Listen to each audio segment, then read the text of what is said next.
All right. Pretty sure I'm live.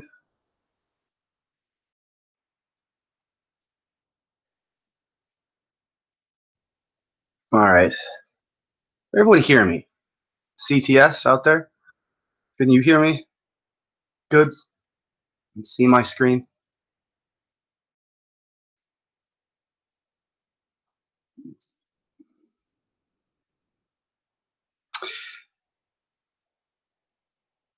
Loud and clear.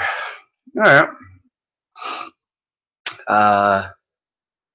As you all know, Eric Dubay's main channel has been taken down. Here, I'll give you his backup channel real quick. Just in case you don't have it. You should already have it. But this is Eric Dubay's backup channel. Eric V.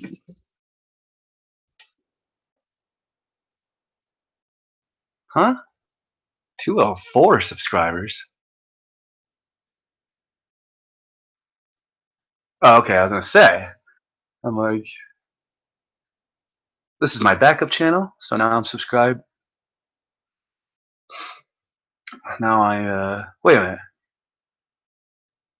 Wait, he changed the name of his backup channel uh to Eric Dubay. Nice. Good move there, Eric. He's not the type of person to give a shit about subscribers like some people. Player Distal here. I've never given a shit about subscribers. In my very first video in 2013, and I still don't give a shit about subscribers, even though it's nice. I like to get subscribers, and I'll probably even do a 1,500 subscriber giveaway. I'll give away books and shit, but it's the only. I mean, that's just fun way to keep people supporters and followers like you guys and good smart individuals like yourselves to. Well, there's nothing wrong with subscribing to people and giving away books and promoting yourself. There's nothing wrong with that. I'll do my best Nathan Oakley impression. All right, everyone. There's no swearing. Oh, and could you please hit the like and share button? And if you make sure to hit the bell notification next to the subscribe button. But that's cool. So here's Eric. Eric Dubay changed his fucking backup channel. Good for you, Eric. You'll come back like the flames of a phoenix will engulf you, and you will rise from the ashes.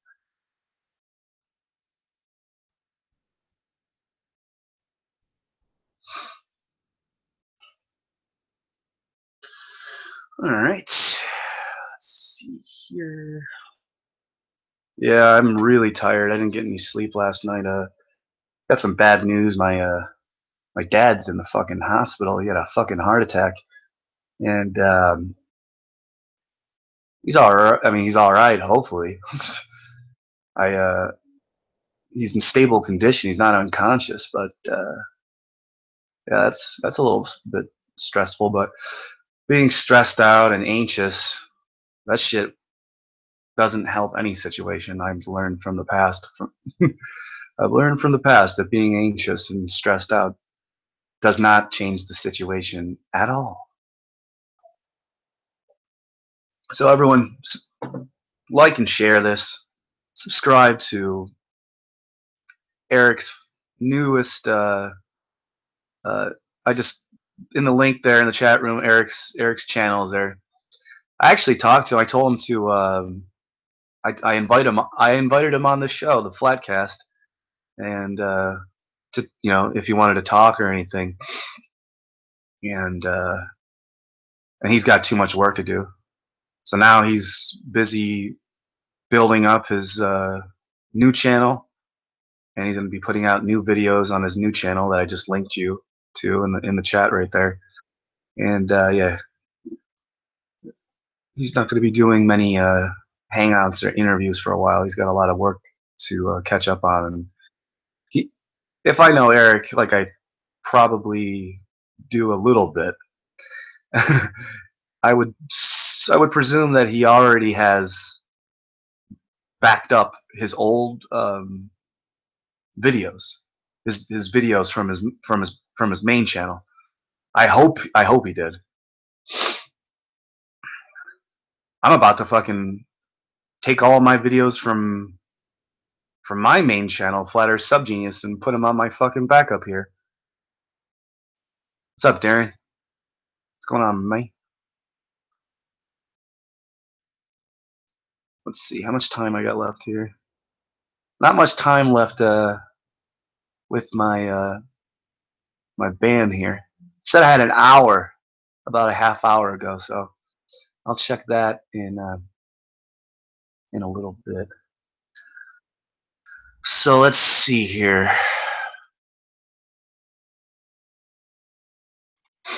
How flat earthers laugh when ballers, ball earthers, they say the earth is round. Sorry guys, the earth is round. This is how we laugh at them.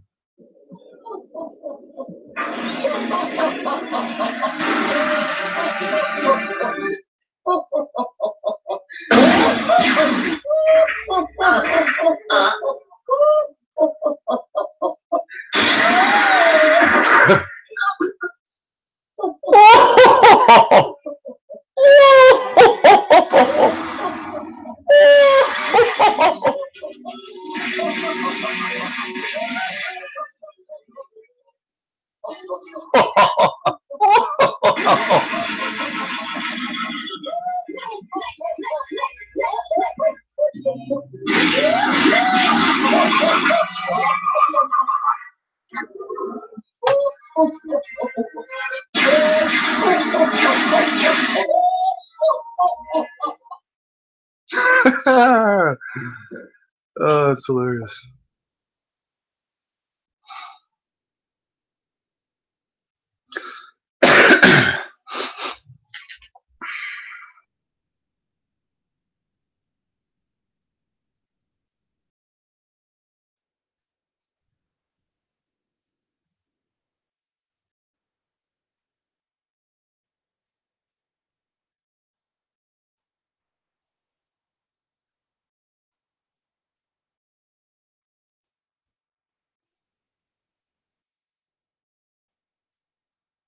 If you like what I'm talking about, click like and share with your communities. And if you don't, I'm Kevin Hart.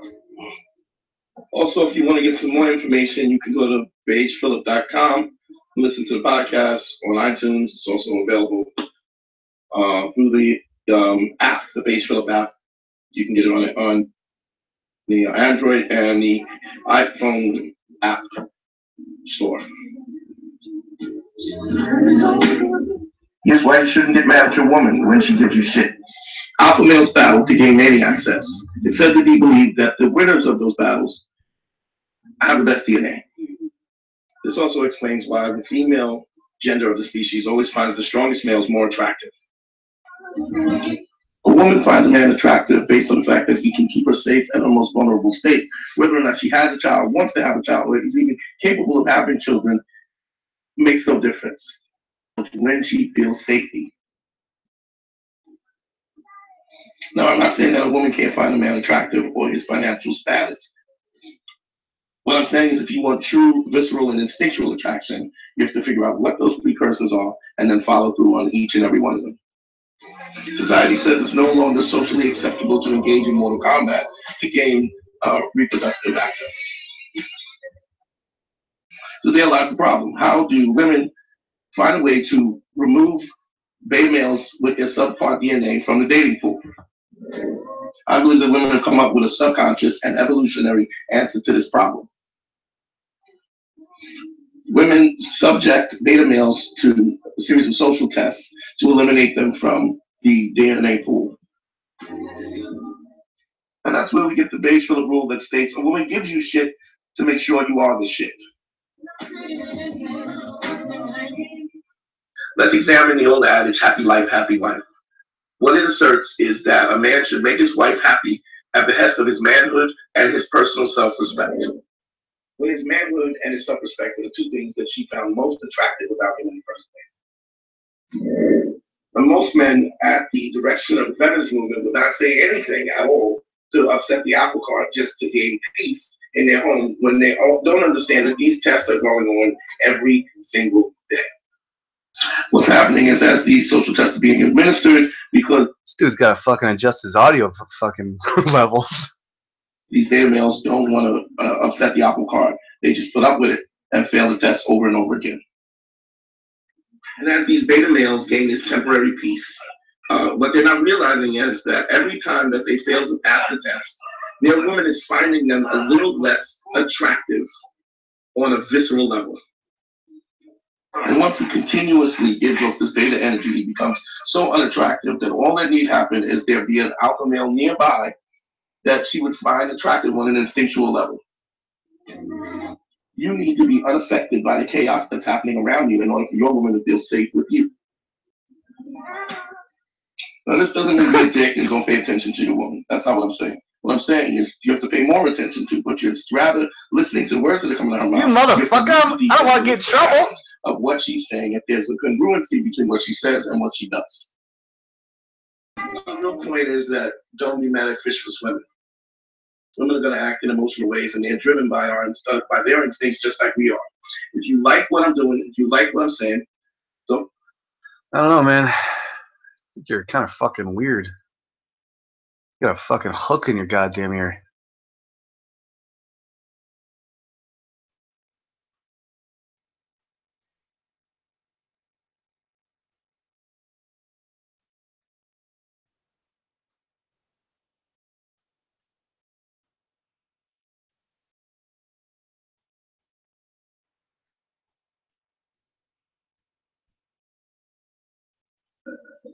I read a dissertation about how male feminists think about themselves and how they go about having sex, for example.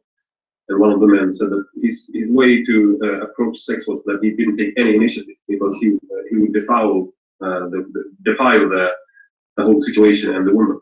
Yeah, well, it's like Andrea Dworkin back in the 70s. She's a horrible creature for Andrea Dworkin. And, she said that if men engaged in sexual behavior with an erect penis, that was equivalent to violence, right? That was equivalent to rape. And so, I mean, I don't even know what to say about that, except that that's exactly what Andrea Dworkin was like. And she was a real heroine to the radical feminists. Her and there's someone else around that period of time. Catherine McKinnon, I think her name was, equally. Well, I think I read Dworkin in queer. Oh, yeah, well, you would. Yeah. I mean, from my perspective as a clinician, those people have every indication of serious personality disorders. But I actually think to some degree that we've made a haven for people who have serious personality pathology in these pseudo disciplines in the universities. And, you said something interesting. You said that when you went you took your sociology degree, that these were basically fringe views. Now they're center views in the university, but also implying that they're increasingly dominant views in society. And that's the thing, is that people think that these are somehow ivory tower arguments, but what happens in universities happens in society 5 to 10 years later. And that's exactly what's happening right now. So, I think this leads us into the Me Too debate for that. Because you have people in Sweden right now. I think the Me Too phenomenon is much larger in Sweden than any other country. I mean, it's dominated the media for 1 month now, and every profession has a Me Too sort of article with thousands of women signing on to it. So the teachers and the lawyers and the doctors. So. But one thing is interesting about this is how the men are handling it, because there are a lot of men writing that I, as a man, have a responsibility for this happening. I, as a man, as a male, am responsible and I'm guilty. And actually, it was so there are a lot of articles like that. And then one of the men that was accused of doing something inappropriate was the former party leader for the radical party. And the thing he had done was not so reprehensible. He had approached the woman, and then she had said no, and he had apologized. But then he didn't accept that, and now he's under investigation, police investigation, and we have this sort of witch hunt going Yeah, on. well, I've thought for years that one of the outcomes of this is that almost all manifestations of male sexuality are going to be brought under legal control. And he actually wrote an article that said, yes, I'm responsible. And because I say I'm responsible, I'm better than the majority of men's reactions. So actually, he turned the thing that he was being under investigation into, because he showed that, he showed that he was better. Yeah. So it's very Maoist, eh? I mean, the whole idea was that you were supposed to come to terms with your class guilt and then confess and then indicate that you could be brought back into the ideological fold properly. The thing is, it's a lot of muddy thinking. It's like, well, men should take responsibility for their aggressive sexuality, and they should incorporate it, right? Because if you repress it, it just comes out in the most ugly way. So, I mean, part of the idea is that boys should be socialized like little girls. No, but that's complete rubbish. In fact, even little girls perhaps shouldn't be socialized like little girls, but whatever. I mean, that's beside the point.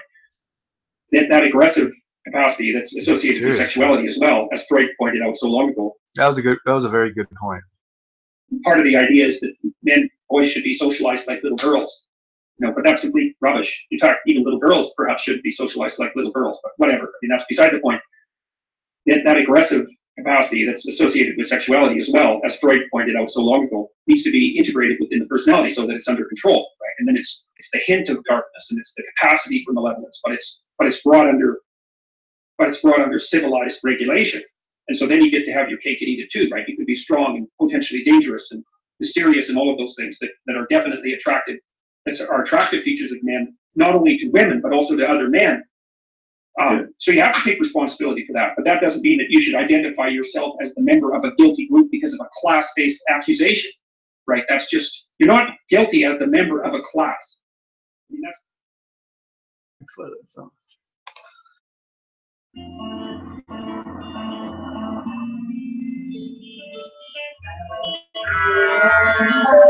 Hello? you're not guilty as the member of a class. I mean, that's part of the reason that I've been pushing so hard against these postmodern neo-Marxist ideas, because one of their essential predicates is that you can be guilty as the member of a class. And that is, I don't know if there's a more dangerous idea than that. There might be, because, you know, there's a very large number of extremely dangerous ideas, but that one's up near the top. Yeah. It's happening to a great degree in the United States too, lesser so in Canada, but every day there's another, slew of influential men who are being outed for their past sexual misbehavior, and that's I don't have much to say about that except that to use that as evidence for the group-based guilt of men as such. Yeah, well, whatever. It's going to get a hell of a lot worse before it gets better, I'm afraid.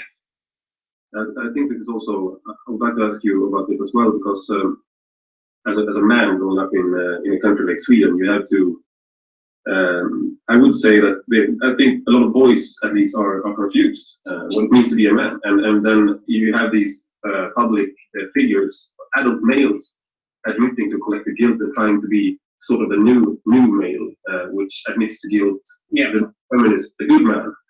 And if you're the castrated fat tomcat of a man resting on top of the warm TV, who's what would you say, more these public figures, adult males, admitting to collective guilt and trying to be sort of the new male, which admits to guilt, the feminist, the good man. And if you're the castrated fat tomcat of a man resting on top of the warm TV, who's what would you say, moral virtue consists in his harmlessness. Exactly. And what's the advice to give to? Because what I see a lot of men trying to find their way and trying to find out what it means to be a man, and I think that's a lot of them turns to you and one person like Jocko Willink that interviewed you, and because you're and why do you think that is? I mean, is it because it doesn't seem you're not sugarcoating life.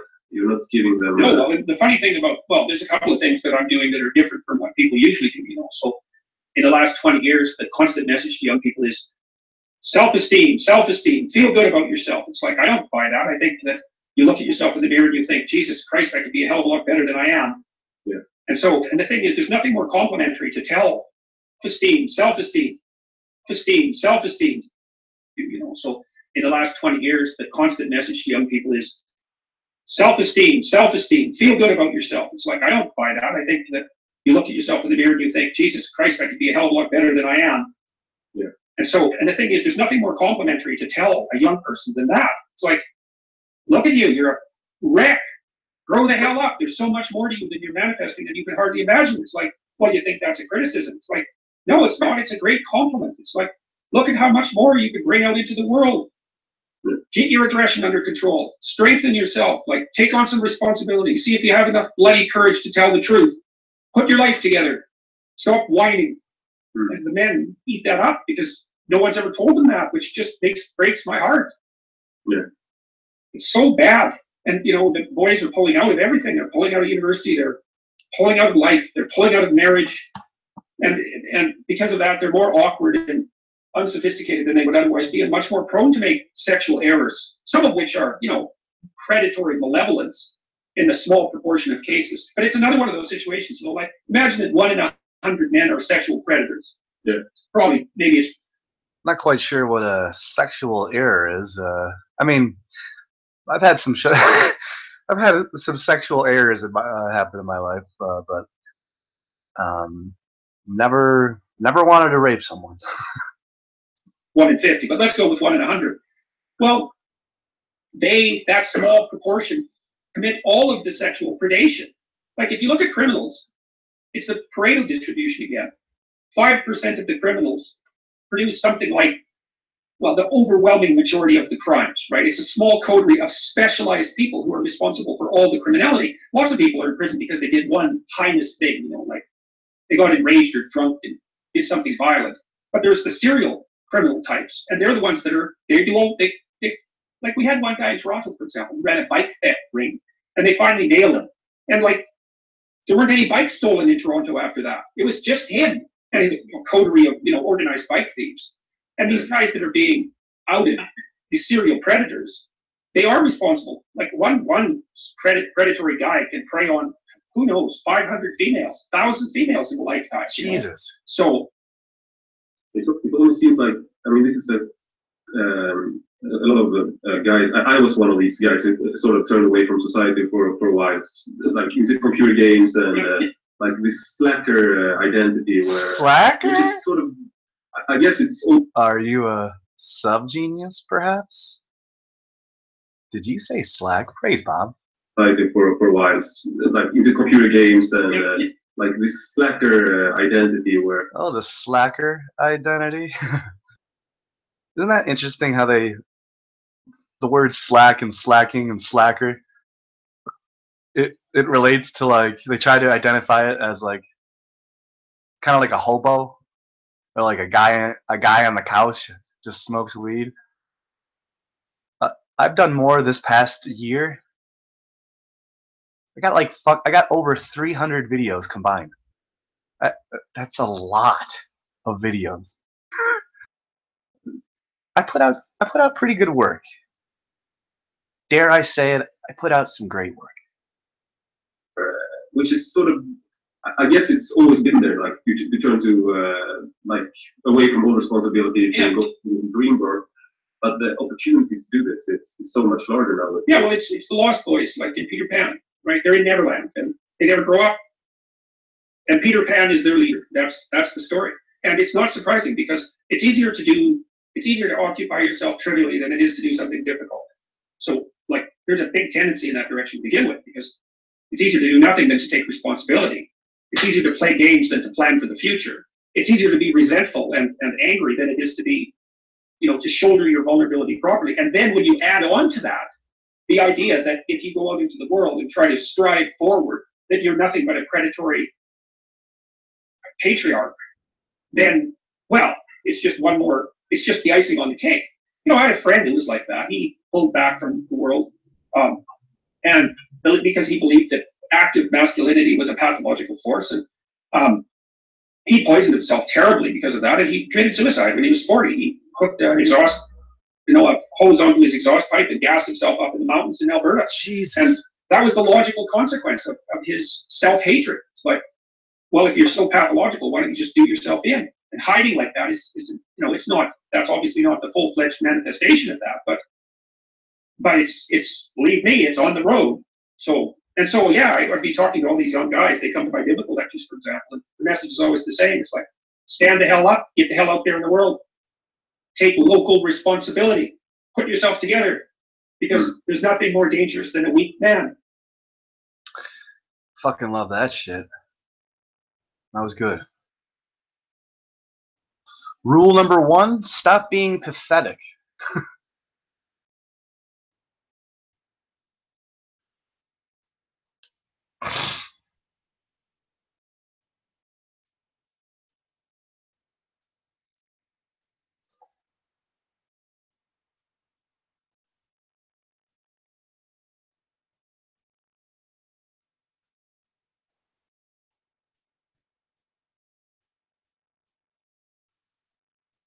What's up, Rod Jones, Flat Hatter, Rock, PP, Langstrith, Flat Hatter, Rod Jones, Darren, Moon, embrace the slack. Become a SubGenius. Actually, SubGenius headquarters is moving somewhere in Texas, and I'll get the new address very soon. Oh, that makes sense. So now, when the new SubGenius movie documentary comes out sometime in 2018, or maybe for an early Christmas present, or Christ Mass, sorry, early Christ Mass present.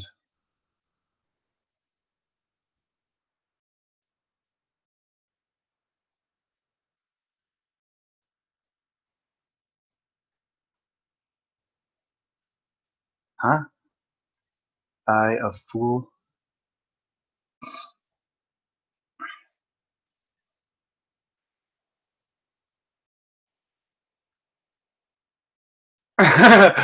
Wobbly boost. True, Dan. The social elitism even creeps through the greatest minds. I have achieved more in the past 2 years glued to my couch with bonds than I ever have achieved as an active participant in society. Yep.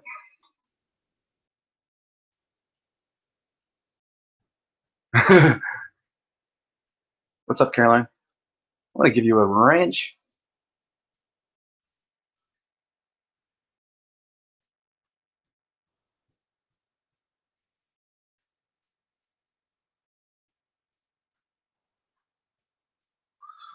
Yeah, it's really, really tough being a so-called empathic person. I can feel the energies of other people. And I can even feel the energies of environments, certain locations. It's like I'm a Dragon Ball Z scouter. You remember those Saiyans like Vegeta and Nappa? They had the scouters. Nappa! What does the scouters say? Vegeta, his power level, it's over 9,000. Over 9,000? It's over 9,000? I'm like a walking fucking power scout. What is it? Scouter. It's like a power scouter. I can read your energy levels. I don't need to know you. I don't need to, like, literally I've had strangers say to me, like, who do you think you are? You don't know me. I'm like doing and you don't know me. I feel like I should shake my head when I say that. I don't need to know you. I can read your energy levels from 4,000 miles away. It doesn't matter where you are.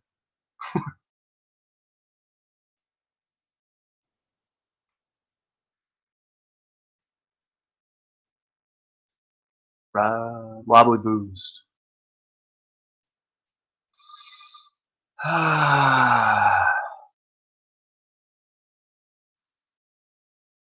Okay.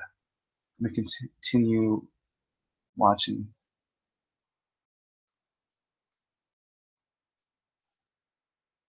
We're too patient with science. Nobody should. We're too patient with science.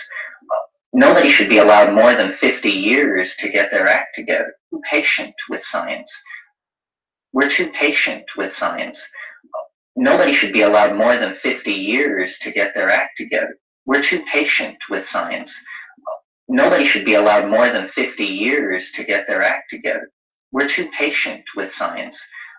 Nobody should be allowed more than 50 years to get their act together.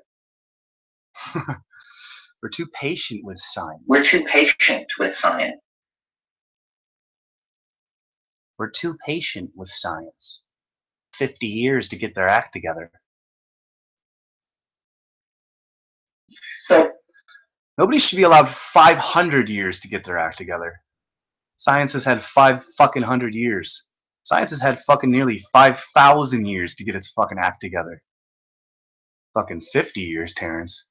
Try fucking 500. Try fucking 5,000 years to get your fucking acts together. Science.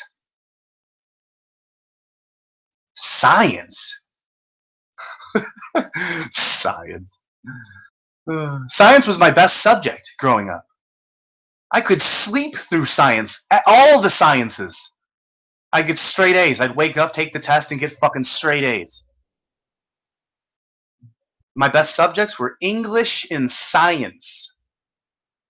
You fucking sleep through those fucking classes. Lo and behold, I enjoy writing, reading.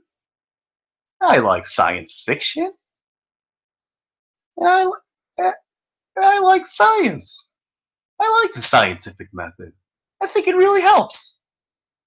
It's not the final arbiter of truth, but thanks, science. You are a method. You're not the final arbiter of truth or the thought police. All right, so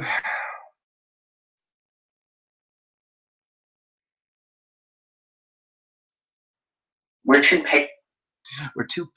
Let's see. Am I finally out of fucking Facebook jail yet?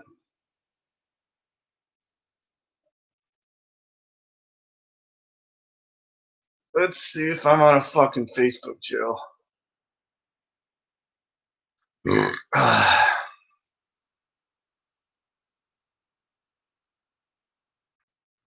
Just checking to see if I'm out of fucking Facebook jail.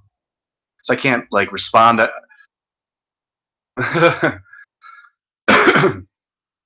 This is how globeheads act when you tell them that the earth is flat. What do I do, Lord? Destroy the child. Corrupt them all. This is their plan, people. These are demons. You can buck the system and the group collective.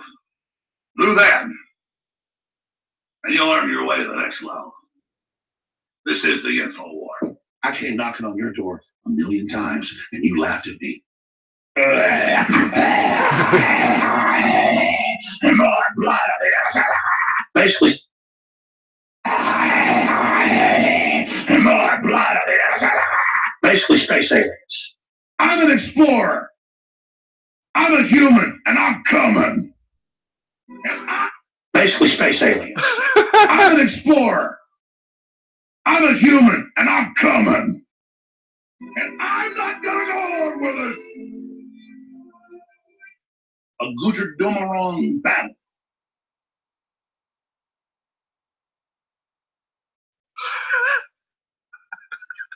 Dumarong battle.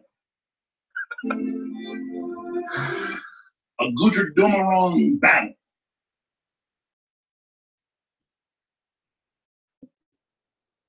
Very, very well put. Shit, man. Fucking time flies, man. It's already been a fucking year. Already been a year.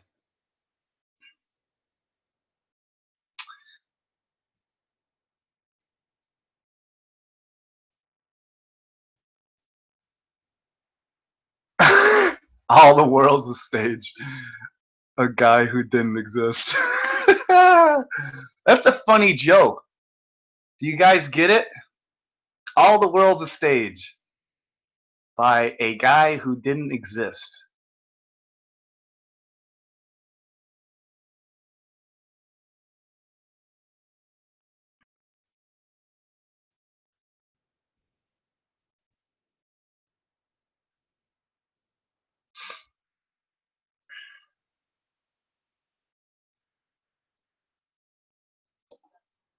Wait. Oh, okay. If I had a girlfriend or a wife, I'd have a little date night and watch this with her. I don't though, so I'll just keeping learning. Yeah, good job, Dan. I'll just keep learning by my. Oh, I'll just keep learning by unlearning myself. Good night. P.S. P.S. Please put up a. Maybe if you didn't watch flat Earth videos on YouTube, you'd have a girlfriend. And that is solid 100% scientific proof of the globe Earth theory.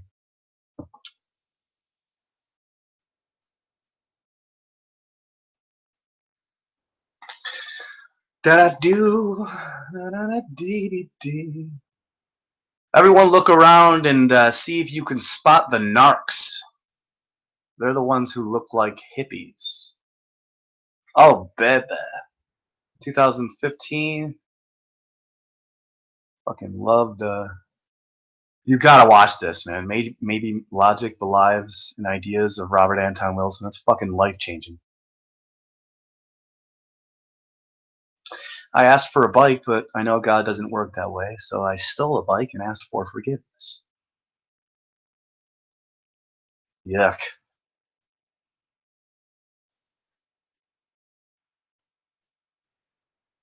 Yeah, I wanted you, but I ain't going to wait till you finish being a hoe. Yeah, you go ahead and I ain't gonna wait till you finish being a hoe.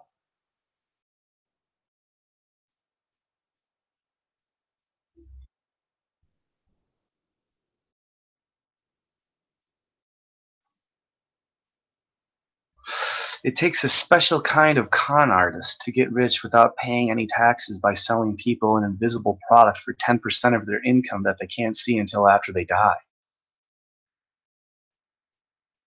Indeed, indeed. Edward Schrödinger admitted defeat after this cat smugly proved that the box both exists and does not exist at the same time. The box both exists and does not exist at the same time. This cat proved it. Mark Passio, Emotional Mind Control. Still, that's when I was on my Mark Passio binge.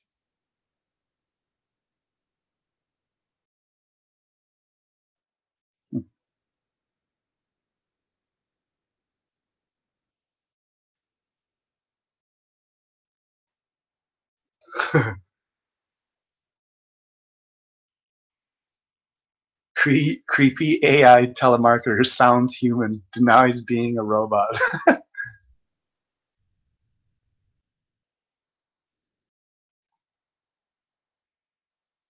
Oh, this is it.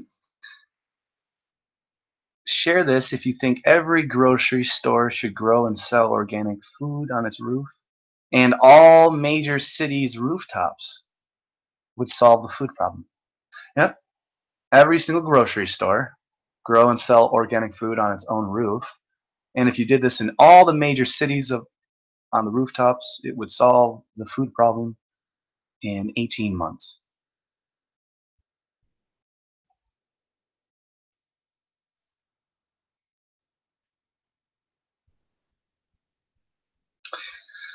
You don't care. Wait, heard you went below your minimum balance. So we charged you a fee for not having any money. Then charged you another fee for not having any money to pay the fee we charged you for not having any money. You don't care and won't do anything about it because you've been brainwashed to believe it's patriotic to pay your taxes. America. In debt for life, paying off college loans. Our education system takes its job of creating obedient slaves very seriously. Our education system takes its job takes its job of creating obedient slaves very seriously. Anti-Tesla and nature curriculum. Nice. 2013.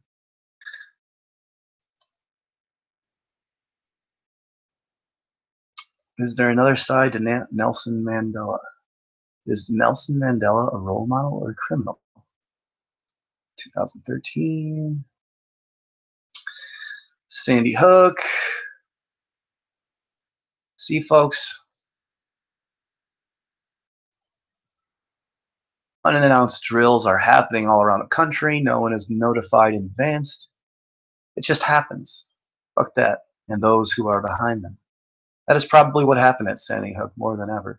This debacle is looking like a massive DHS FEMA-sponsored drill. What they call a website capstone event. And remember, the capstone is floating above the pyramid with the eye in the right. Maybe the satanic pedophile Illuminati required a special sacrifice for the soulless end of the Mayan calendar last year. See, I was talking about this shit for years and years and years, folks. Did Obama know of Mandela's death? Was June 26, 2013? Mandela's movie comes out. Perfect timing. Multiple Sandy Hook victims seen alive. Active shooter. Newspaper 20 years ago. No, really. You can trust the media. Anti-Soviet warrior puts his army on the road to peace. Tim Osmond. Oh, I mean, Osama bin Laden.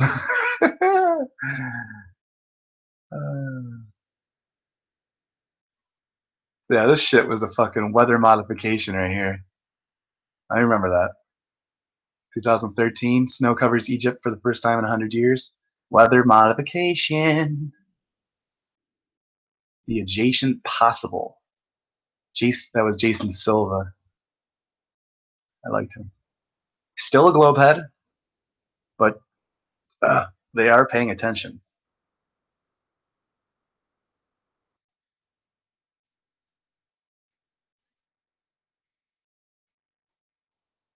The feeling of doing DMT is as though one had been struck by a noetic lightning. The ordinary world is almost instantaneously replaced, not only with a hallucination, but with a hallucination whose alien character is its utter alienness. Nothing in this world can prepare one for the impressions that fill your mind when you enter the DMT sensorium.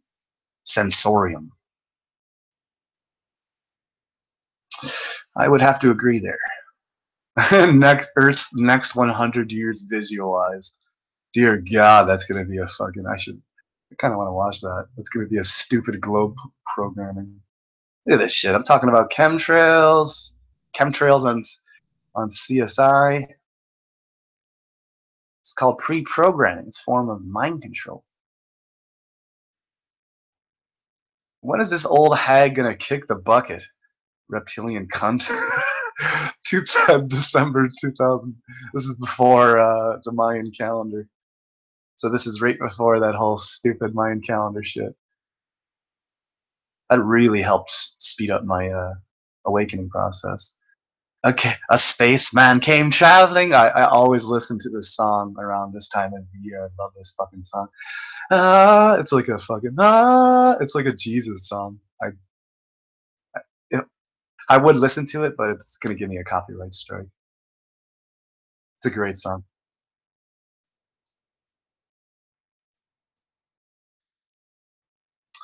2011, learning a little bit of a model of transcendence, a journey of remembrance.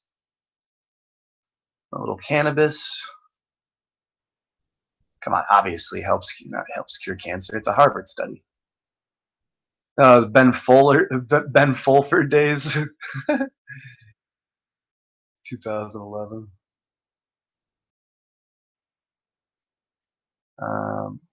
UFO in Earth's history. Classic. Classic. The historical record of planet Earth speaks of ongoing contact. This is it's my UFO Hollow Earth stage.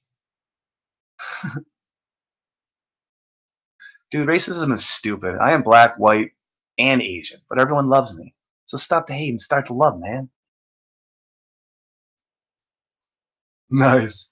I remember that. 5 officers versus a law-knowing citizen. You got ethered. Yeah, actually, I never ever had a MySpace account, and I stayed off of Facebook for years until eventually I moved.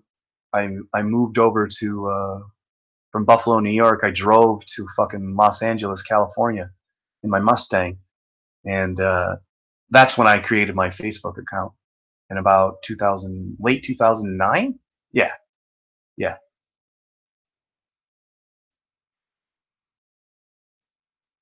Nice. Cannabis legal and regulated in Spain for 2012.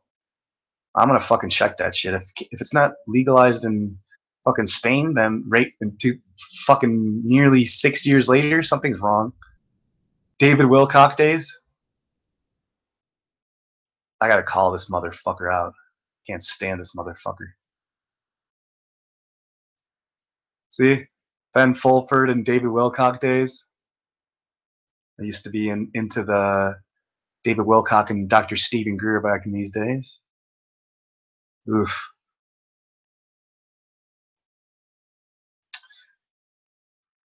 Japan stopped vaccinating young babies, and the SIDS rate plummeted to near none. Sheesh. Wouldn't you know it? Oof. Hey, man, thanks for the ad. Good to see we are both awake. Hey, we're still friends. Wouldn't you fucking know it?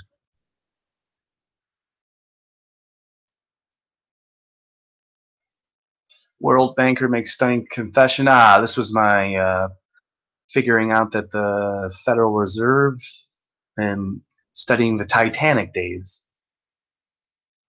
Good old Alan Watts. This video fucking blew my goddamn mind. 2011, I was like, what the fuck? And I went on a fucking Alan Watts binge and a Terrence McKenna and Robert Anton Wilson. I still can't get over the fact Gaddafi in Libya has been invaded and captured by the Zionists. See? You think I just learned the word Zionist recently? Because I had you remember my old hangout? What's the difference between a Jew, a Zionist, and a Jesuit? You think I just started studying this stuff recently? No, no, no. P.S. Also note, Gaddafi was the only man to create the world's largest irrigation project, Great Man-Made River, a $70 billion project which he has almost finished. It was in its final stages. Phase 1 and Phase 2 and Phase 3 were almost over. This project has already aided Benghazi, a desert in Libya, into a farmland. I wonder why they took him out. I knew that they killed Gaddafi. I hope you guys did.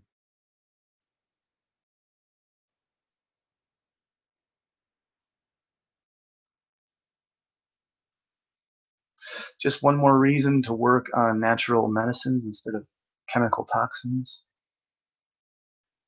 UFO escorted near Oklahoma state line. Remember this video? Confirmed FEMA hoax. Look at this shit. FEMA coffins.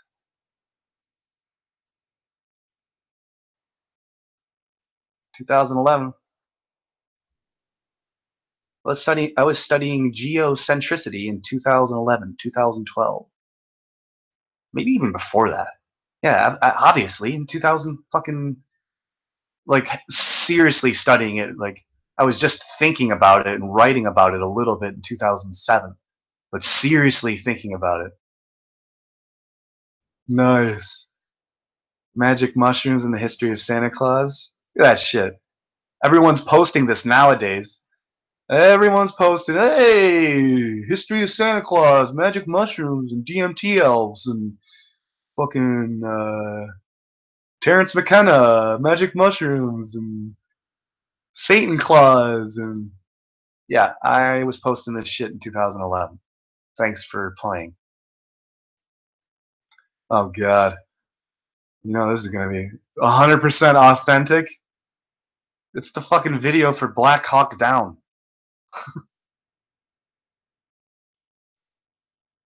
Uh,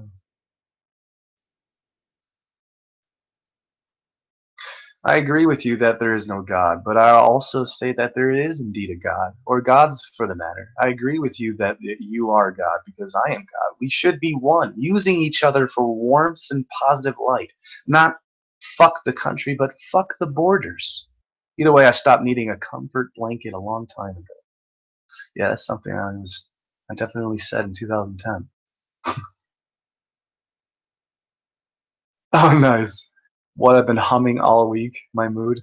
If I listen to this, I'm gonna be humming it for a fucking month.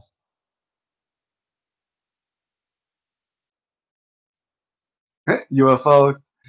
I was so obsessed with UFOs in 2000, like around this time.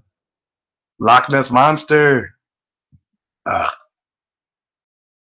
hell yeah. Oh shit, yeah, the 5 monkeys. That's the 100th monkey effect. That shit blew my mind. Fucking globalists. Fucking globalists. Goddamn dirty fucking globalists.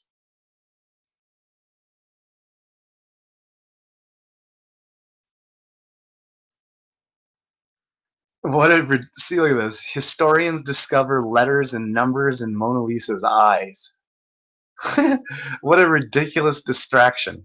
A real-life Da Vinci Code for the sheeple to discuss. So I was calling people sheeple 8 years ago.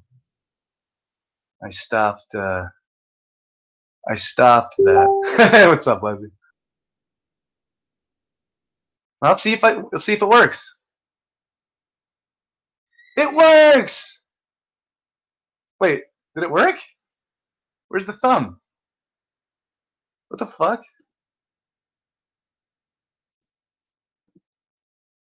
Yeah, I think I'm back.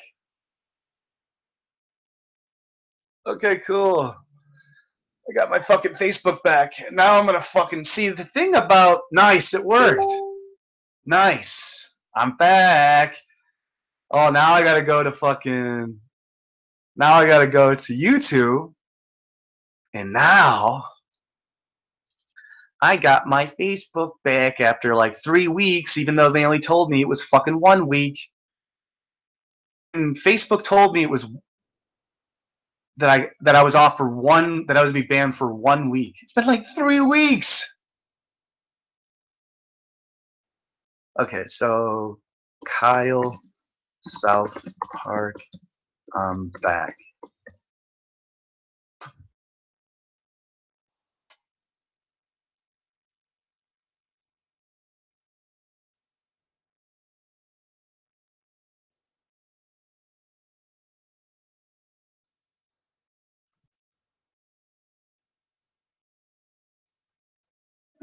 I'm back. I'm back. I'm back. I'm back. I'm back. I'm back. I'm back. I'm back. That's hilarious. I gotta share that actually. Yes, I am. I have a very, very high class sense of humor. Flat Earth Network is live.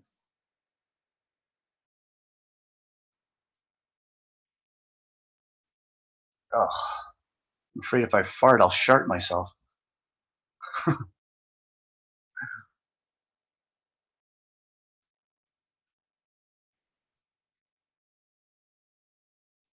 One of the many to come. Now, isn't that true? Espionage Act? How the government can engage in serious aggression against the people of the United States? Sheesh. Activating the Espionage Act is a profound aggression against the American people. Yep. One of many to come. Predicted it, 2010. I might annoy you tomorrow if I haven't already today.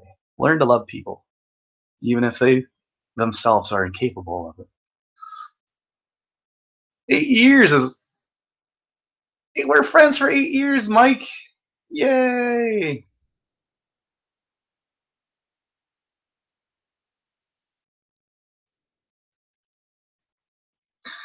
A million years from now, someone could dig up the bones that are in our that are in our bodies now. Would people understand that they belong to someone that really lived? Would they understand that they could have been them? Would they realize that they could be digging up their own bones from another life they lived? Jesus. 100% of the evidence says it's true. There's no evidence of anything else. The evolution of man is the evolution of his consciousness, and consciousness cannot evolve unconsciously.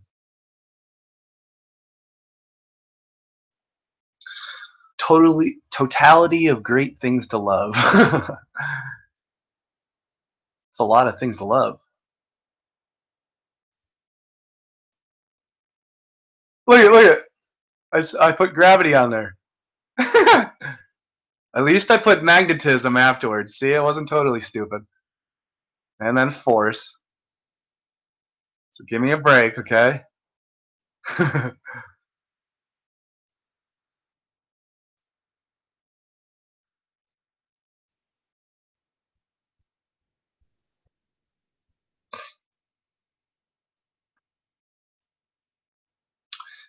In order to survive, we cling to all we know and understand, and we label it reality. But knowledge and understanding are ambitious. That reality could be an illusion. All humans live with the wrong assumptions.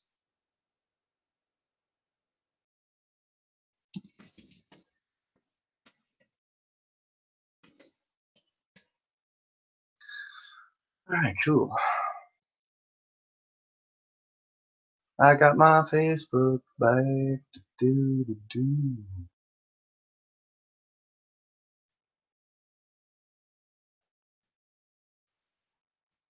So, how about this? My very first meme back will be.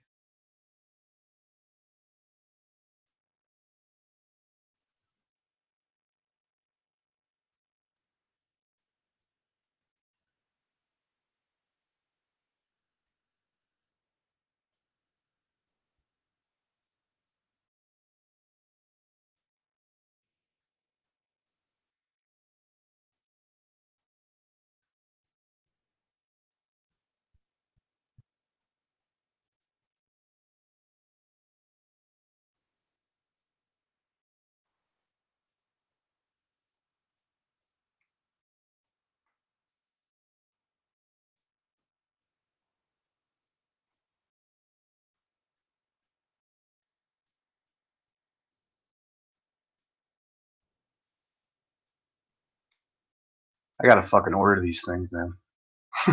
It's getting a little crowded.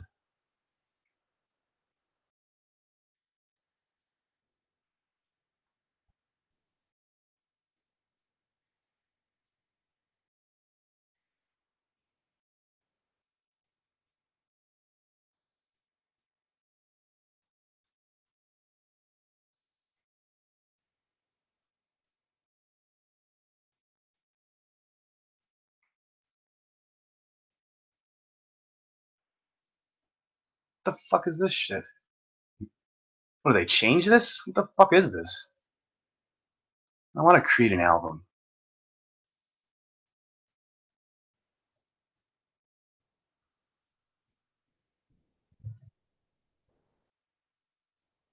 I just want to fucking put a goddamn fucking photo in there.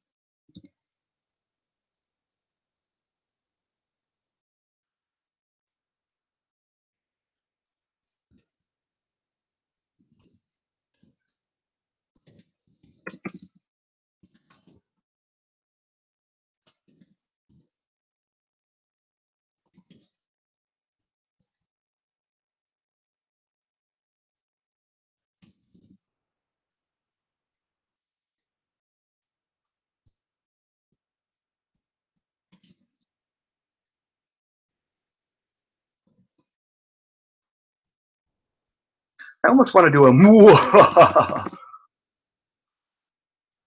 Good to be back. Eric Dubay will rise from the ashes as well. It will only make him stronger.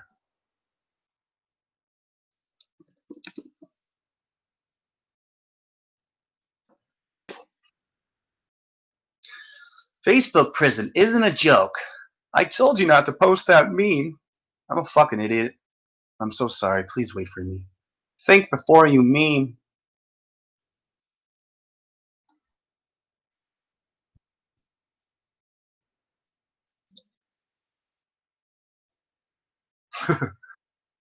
I'm big.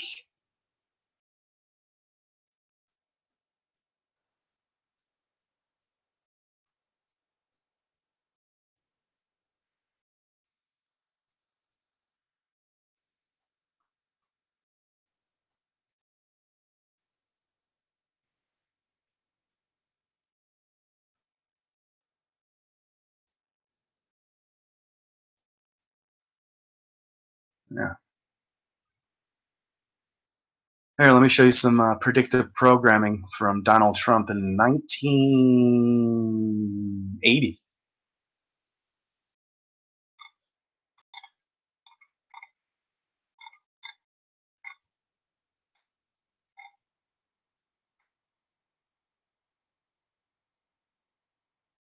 Now check this shit out.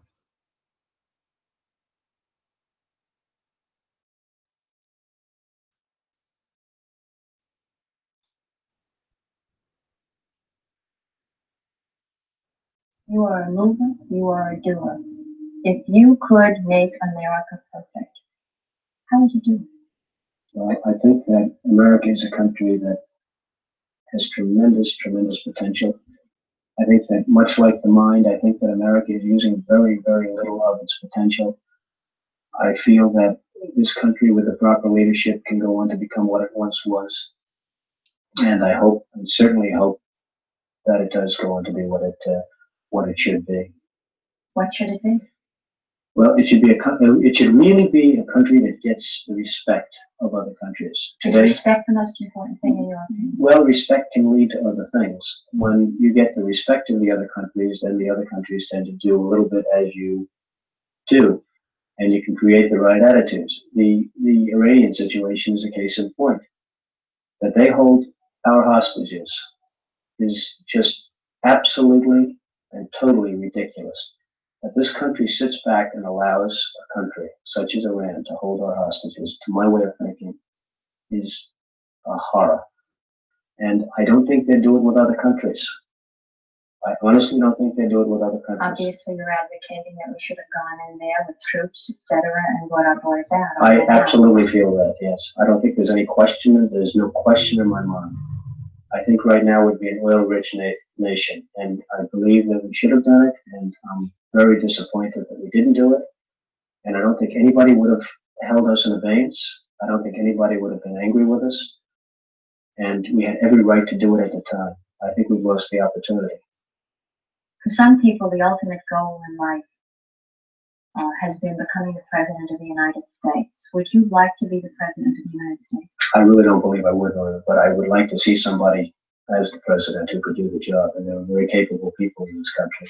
Most people who are capable are not running for office. Most men are frightened of politics today. It is a shame, isn't it? Yes. It is a shame.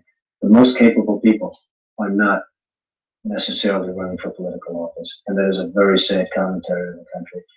They head major corporations and they head this and that, but they are not running for political office. Why wouldn't someone like yourself run for political office? You have all the money that you possibly need. You've accomplished a great deal, even though you are only 34. I know there's a lot of things that you possibly can do in the years ahead. Why wouldn't you dedicate yourself to public service? Because I think it's a very mean life. I would love and I would dedicate my life to this country, but I see it as being a mean life. And I also see it that somebody with strong views and somebody with the kind of views that are maybe a little bit unpopular, which may be right, but may be unpopular, wouldn't necessarily have a chance of getting elected against somebody with no great brain but a big smile. And that's a sad commentary for the political process. Television, in a strange way, has ruined that process, hasn't it? It's hurt the process very much. I mean, the Abraham Lincolns of the world. Abraham Lincoln would probably not be electable today because of television. He was not a handsome man and he did not smile at all. He would not be considered to be a prime candidate for the presidency, and that's a shame, isn't it? But if all the men are like you, then when are we going to get somebody who might be good? I don't know. I hope it's around the corner, but I don't know. I really don't know. What I would like to be involved in is trying to help choose somebody or working with a group of people whereby they put up a candidate who would be acceptable to be a presidential, to be the president. The country, if we had the one man, and it's really not that big a situation. People say, well, what could anybody do as president? One man could turn this country around. One proper president could turn this country around. I firmly believe that.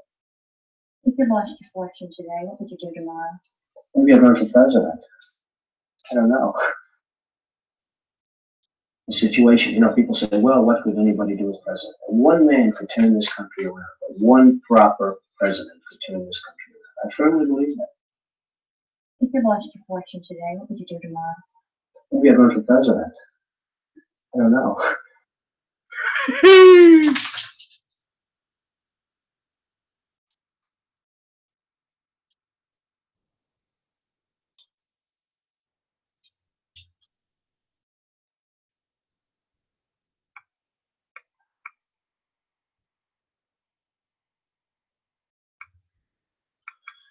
Let's see.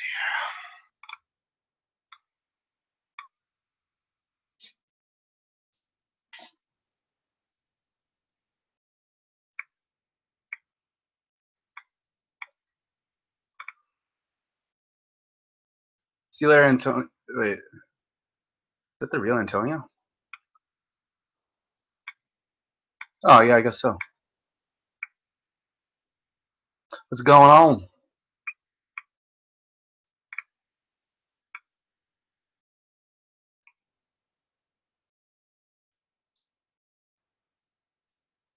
If you could like and share and hit the subscribe button and also hit the bell notification next to the subscribe button, and just please make sure you like and share this stream, but just do not swear.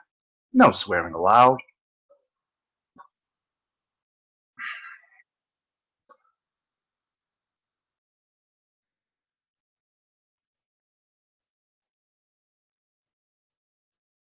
See you later, Antonio. I'll probably give you some the wrench. Pretty sure that was, yeah, that was you, right?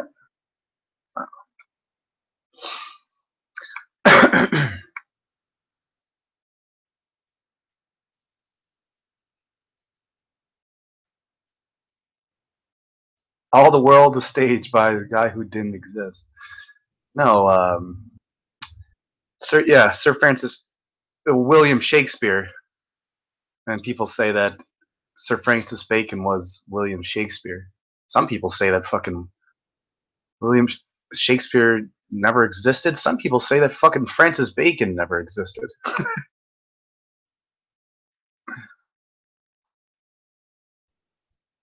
Dubay and Neil should be going at it on a Skype call, yeah.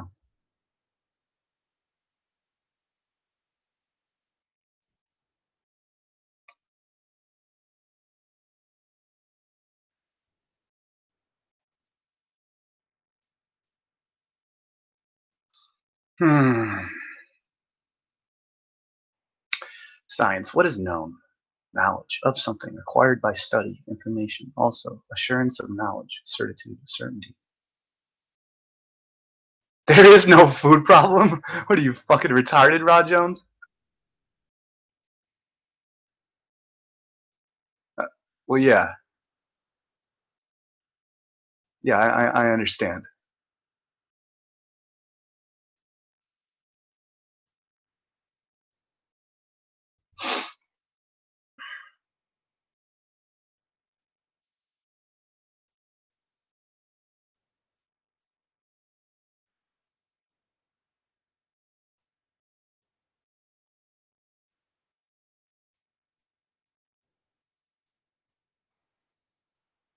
Science and cleaver. Split, divide, cut, cleave, separate, claw, hand, extension to intellect.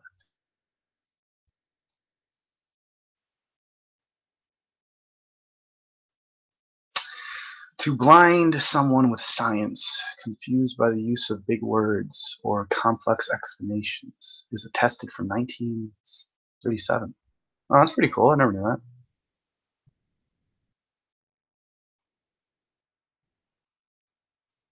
The fuck is that, PP Langstriff? See you later, Darren Fuchs.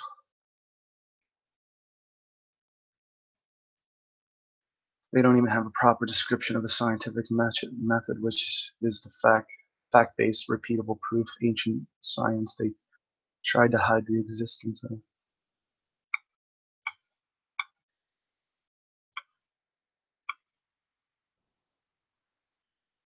Yeah, that was Trump, Maryland. Yep. Cool. Peace out, Boost.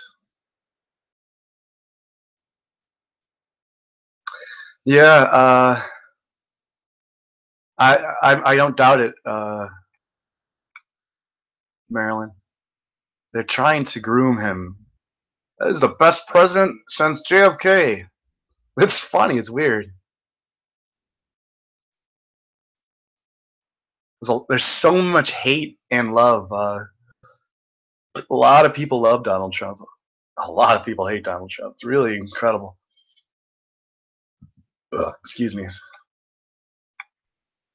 Oh, cool! I can share this. I can share this on Facebook now.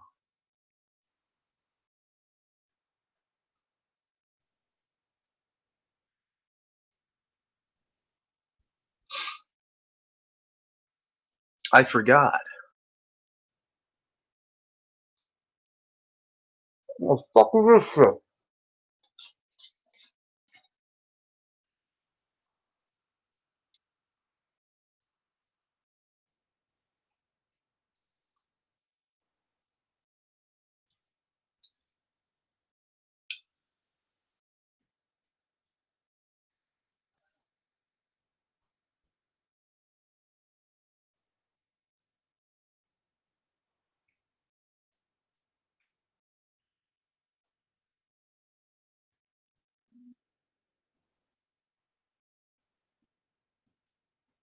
Oh.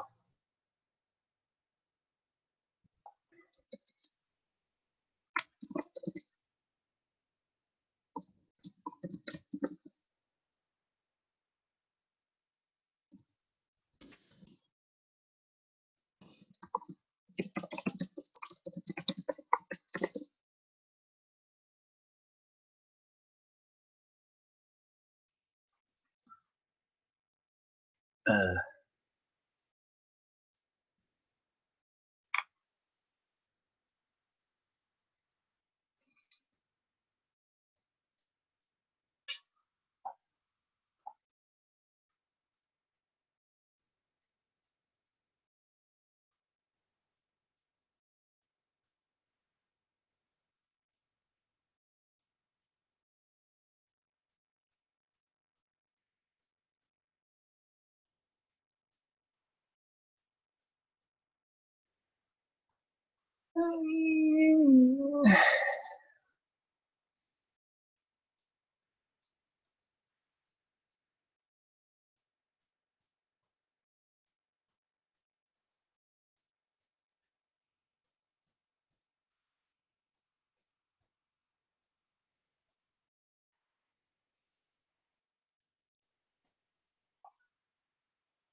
All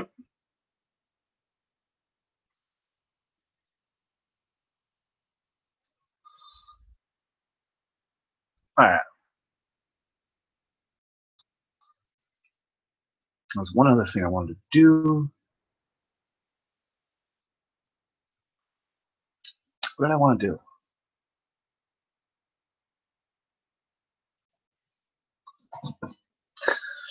We're going to do something. It wouldn't matter if he was Gandhi. He can't do shit from that office. That ain't the seat of control. Peace out, Wobbly. Thanks for liking and sharing.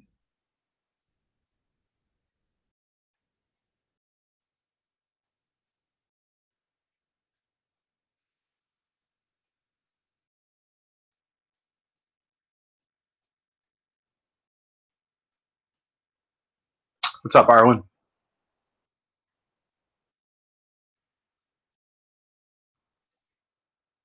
Thought you already had a wrench, Arwen. Is that the fake Arwen? I think that's the fake Arwen. Is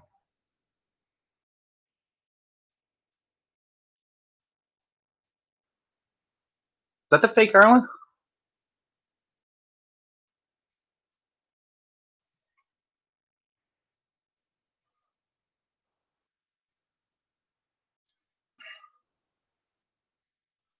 How do you highlight a name? By pressing, by doing, you gotta do this. At Maryland.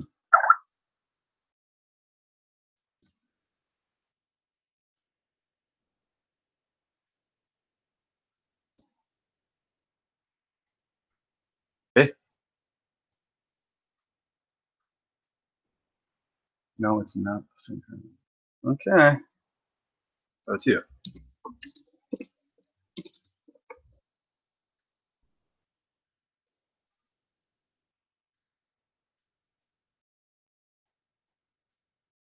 Waiting. Is it you? Why you tell me here?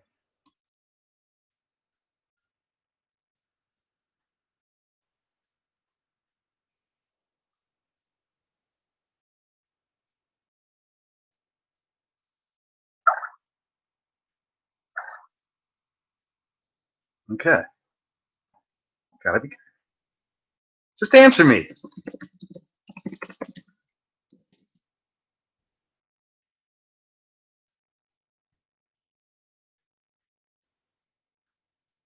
I don't know. I thought the other Arwen had over 1,000 subs. I think the fake. I think maybe it is the fake Arwen. I'm just fucking around.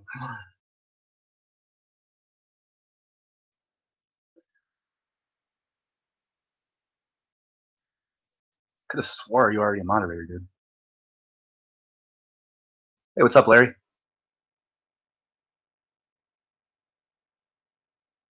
Fuck no, I didn't watch Mick West yesterday, but I watched what I mean. I know he said that he would have Eric Dubay and Neil deGrasse Tyson on a Skype call, and I saw Mick West say, "What?" He said, "What? Really?" Ha ha ha.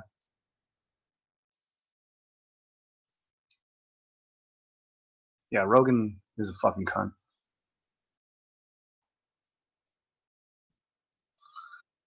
Oh man, I don't feel well.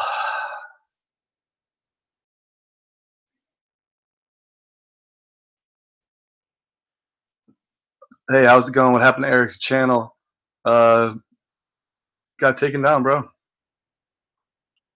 He didn't even have any copyright strikes either. He had 0 copyright strikes, and they took his fucking channel down.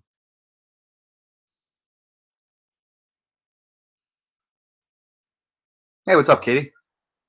Yeah, I didn't launch it all, just some lowlights. Hi, wow, yeah.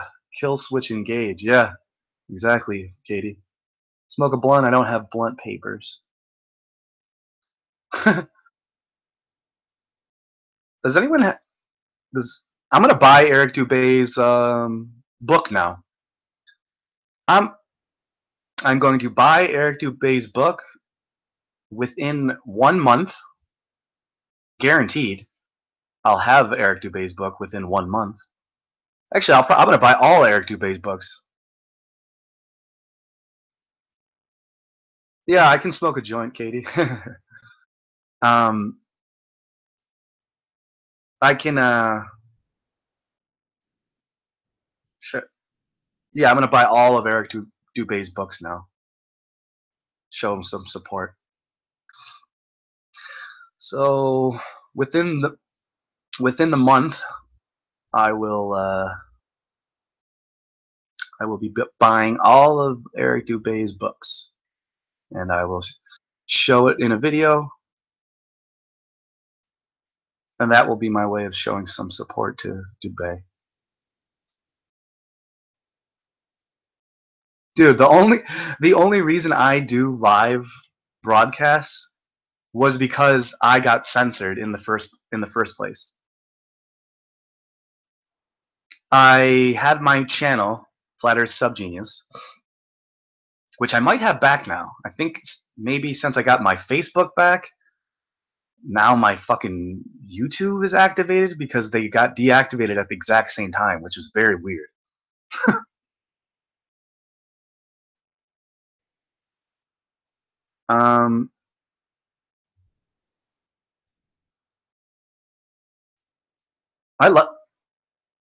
I've always supported Eric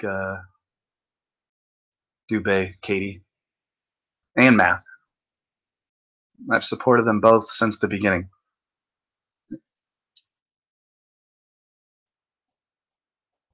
And he's not going to be doing interviews or hangouts, Katie. He said he's busy getting all of his work back and putting all of his stuff back together. I talked to him last night via text. Yeah, he will be back. See, now I'm going to tell you a quick story about why I started doing my live streams. So I'm telling you, Eric Dubay will be back better and stronger than ever. Even better than before. With more momentum than ever before. And by the way, Mad Mike Hughes is planning to do his rocket on the Super Bowl. So Mad Mike Hughes is planning to do his he wants to do his rocket launch on the Super Bowl to try to take away the ratings of the Super Bowl. See, I support people that talk to me and people that are real. So I just don't give a fuck about drama. You guys want to fucking fight, make fun of each other? I'll make fun of you. I'll fight a little bit, but I ain't gonna do it for long. That shit doesn't hold my attention for long. That shit fucking can barely keep my attention. That shit bores the shit out of me. Shout out to Delano TV. Oh, dude, Delano TV. He's got like 500,000 subscribers, and he used my voice and my footage of my P900 when I was filming the moon and the sun in the daytime. And I was so shocked when I heard my voice. I was totally high and watching Delano TV's video, and all of a sudden I hear my voice and to see my footage, and I was like, fuck yes, that's amazing.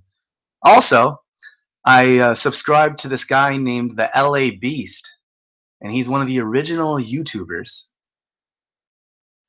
He's one of the suck my balls. You remember Delano TV? Shout out to you, dude. Thanks.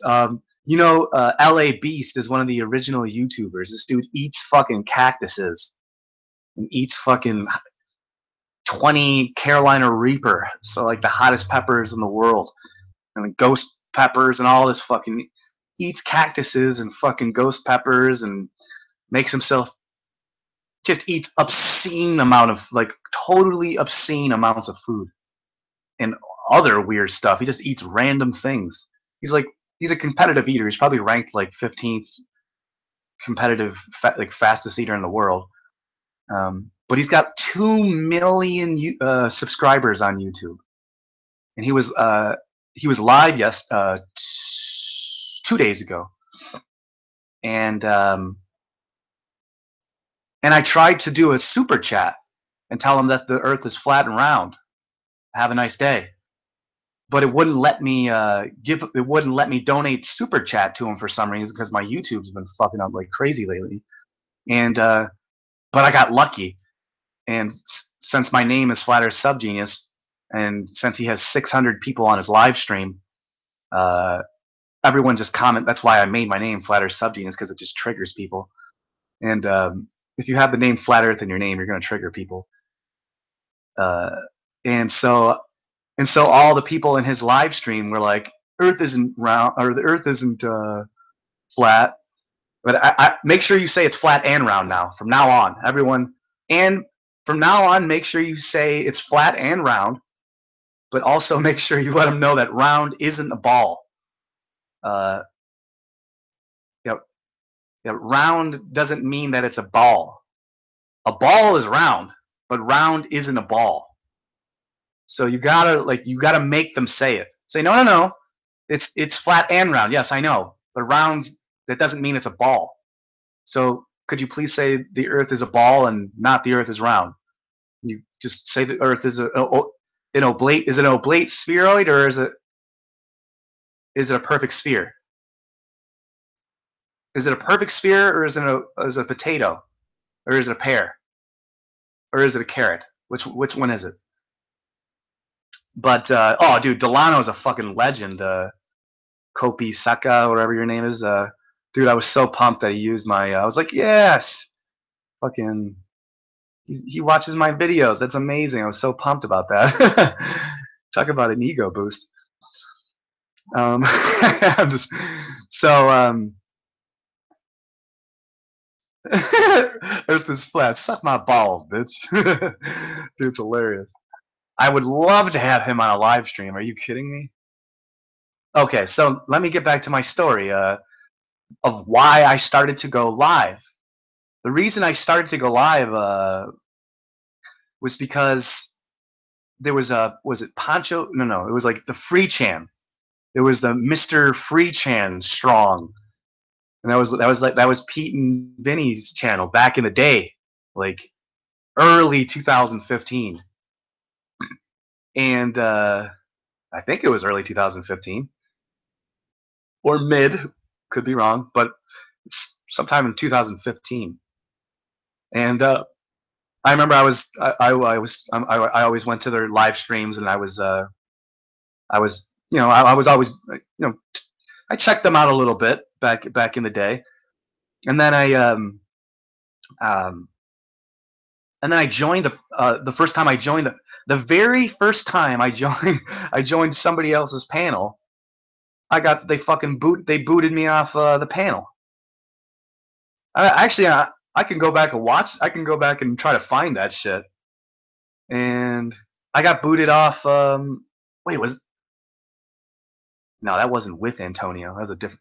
I got booted off with Antonio on somebody else's hangout a different time. But that time I was by myself, and there was a moderator. I think her name was Rebel, and obviously she's still around. And she didn't like what I had to say. So it wasn't Vinny and Pancho that booted me out, but they this Rebel chick kicked me out of the fucking panel. It pissed me off. So I immediately started. I was like, okay, I got to figure out how to go live. So I figured out how to go live, and then to spite the Free Chan channel, because they have a long list of topics. It was all in capital letters. So I just copied and pasted their long list of topics that their whole entire format, and I started doing my own live hangouts, because guess what? Somebody censored me. So somebody it was like I said, a rebel chick censored me in the very first time I was ever on somebody's panel, Free Chan's, years and years ago. And because I was censored, I rose out of the ashes, and I'm like, dude, I'm gonna steal your fucking your words. I'm gonna steal your exact fucking description. I'm gonna copy and paste it just to piss you idiots off. I didn't know it was her that booted me, so I kind of was mad at them. But after I figured out that it was her, I was like, oh, okay. And they do their own thing, and they're probably fucking live right now. And so because I was censored, the point of this is I'm trying to relate it to Eric. Eric got censored by freaking YouTube, and he's gonna come back even stronger. Okay, it's all cool. Get your gears, oh my god.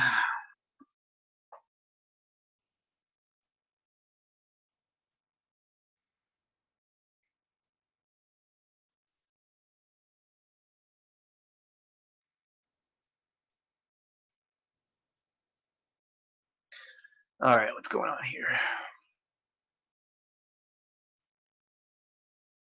All space in German. Huh.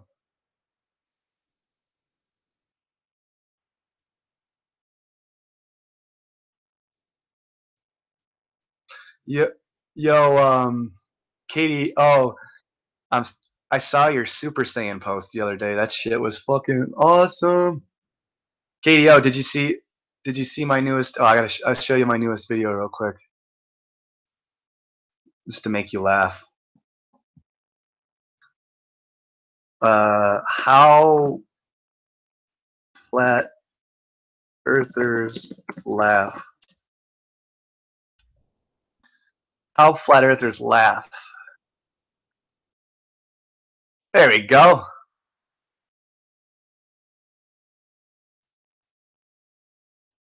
Katie, this video is called How Flat Earthers Laugh When Ballers Say the Earth is Round.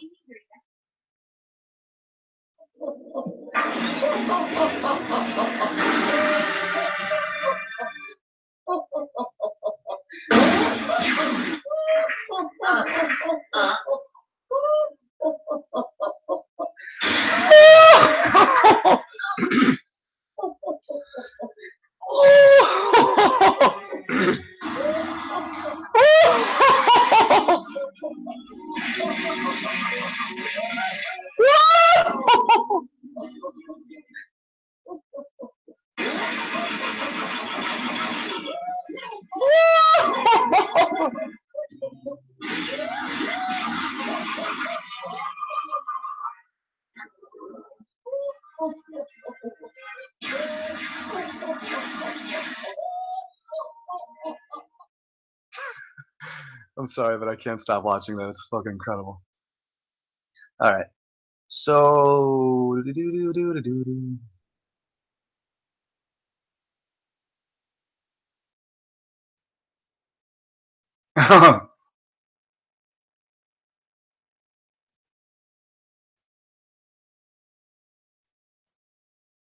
yes, we are having to teach shapes to adults, apparently. Seriously, Katie, it's ridiculous.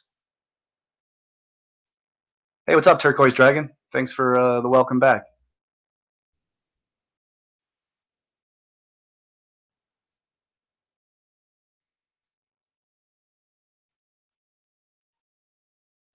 She hated on me for saying nukes are fake. Nukes are fake.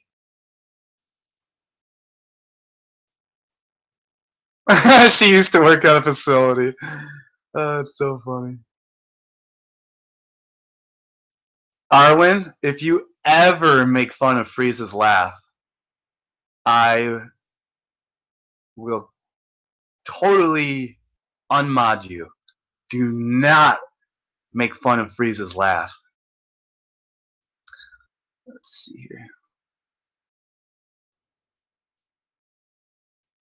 Oh, how about this one, Arwen? Do you like this laugh? What's that fucker's name?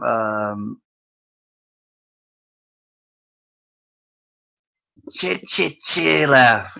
Oh, the mouse. DB Dragon Ball.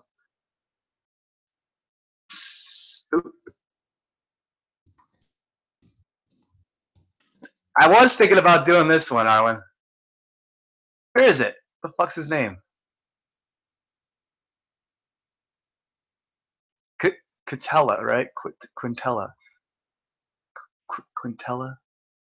Quintella? Quintella. Is that his name? Here we go.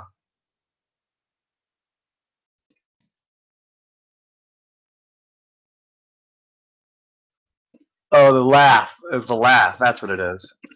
This is the one. I was thinking about doing this one too. I was thinking about doing this one too.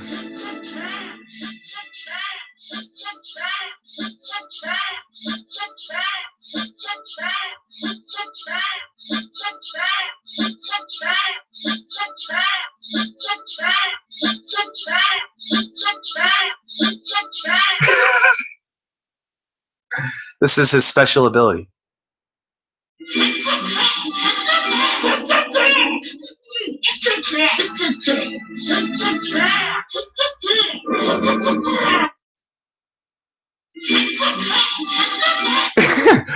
Which one is funnier?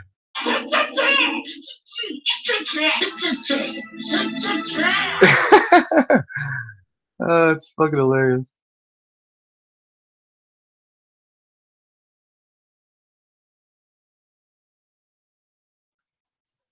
It's fucking. I don't laugh like that to Glovers. That is way too cool and impolite. The weird Frieza laugh video. Wait.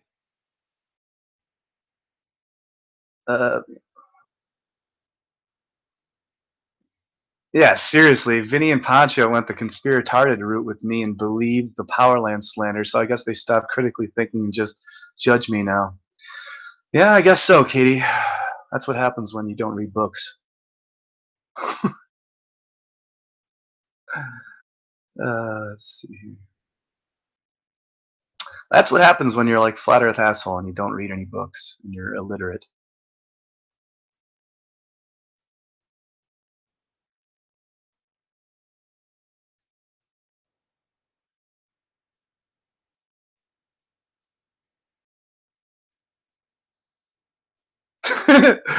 Antonio Superrats, what's up, dude? Wait, what? Oh, Katie, you're off Twitter and Instagram, and now you're back on Facebook?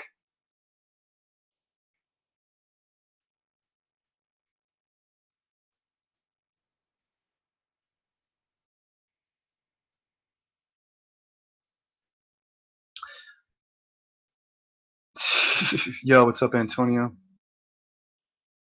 Oh, it's Rod. Okay.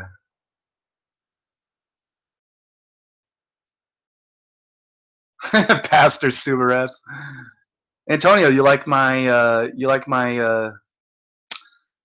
my live stream the other day talking about the true origins of your church, otherwise the Church of the Ultimate Truth, otherwise known as an acronym for cult. I see. I see what I did there. Little did you know that I made you create that religion, aka cult. The Church of Ultimate Truth is an acronym for cult. And I'm the one who made you change the word. It would have been cut, but I added the ultimate in there, and so I made it into a cult. So you're welcome, Antonio. And for all you members of Antonio's church, the Church of Ultimate Truth, know deep in your heart that you are a potential subgenius. Actually, all of you. I want all of you to be subgeniuses. Subgenii. Together, the Church of the Subgenius it's a flat Earth cult. I'm not even kidding around. They've been talking about the flat Earth since 1980. That's a little bit before Eric Dubay and Math Powerland. So yeah. So, like I said before, now since I have my Facebook group back. Oh shit! I actually want to share that video. That's a really good video. What the fuck is going on here? Is anyone even watching? I got 20 people watching. Cool. All right.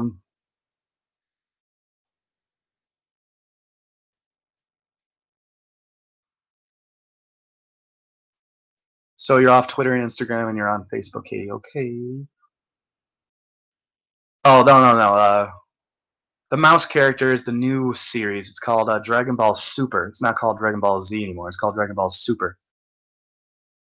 And yeah, it's an extension of Dragon Ball Z. When it's got like it's on its 119th episode, and there's probably going to be 119 more. So let's see here.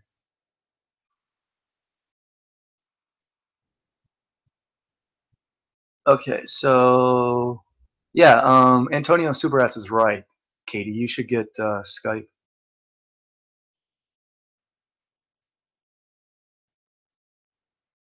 Oh, Periscope? Is Periscope worth it, Katie? Is that gonna last for another 2 years, or is that on its way? Is that dying? Because I feel like Periscope is kind of like the new Instagram or new something. I don't know. I feel like Periscope is pretty cool. I'm thinking about joining that. Artistic Kid. True talk. I am so never going on Facebook.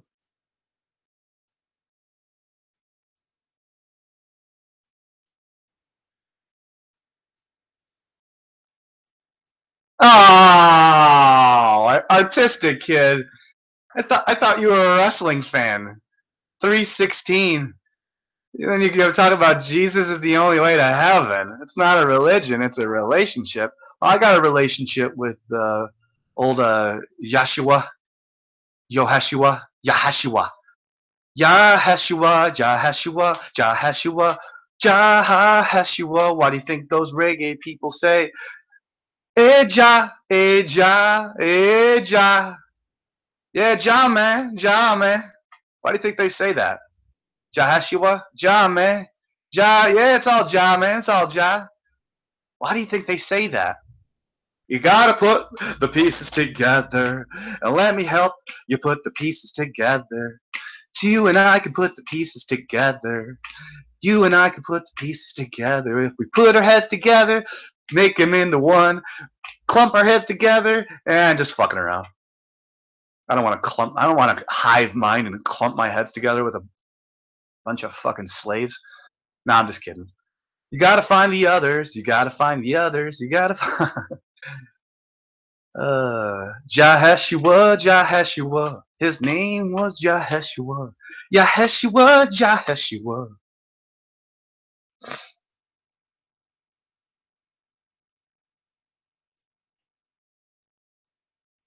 Yes, Katie, why? Yaheshua, Yaheshua, Yaheshua, Yaheshua, Yaheshua, Yaheshua.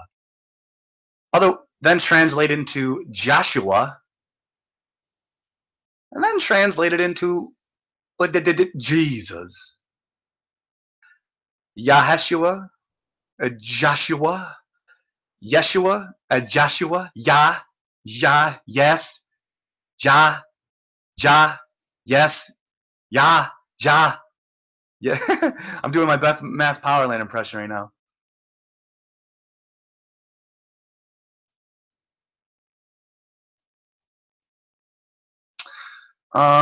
Well, Austin 316 says I just kicked your ass. I had to go back for New Year's party invites.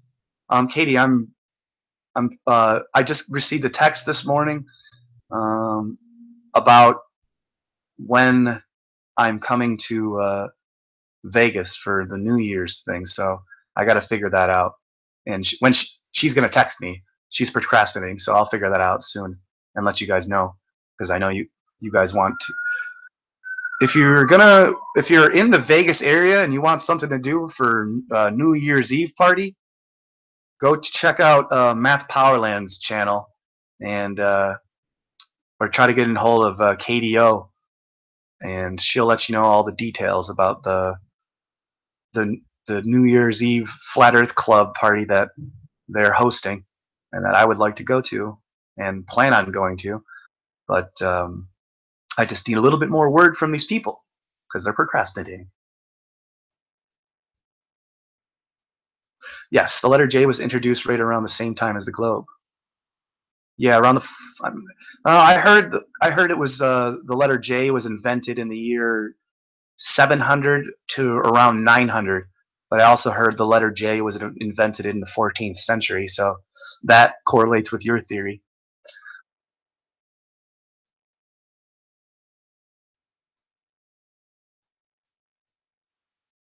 Aw, thanks, Katie. Yeah, don't forget to like and share this. Cool, thanks.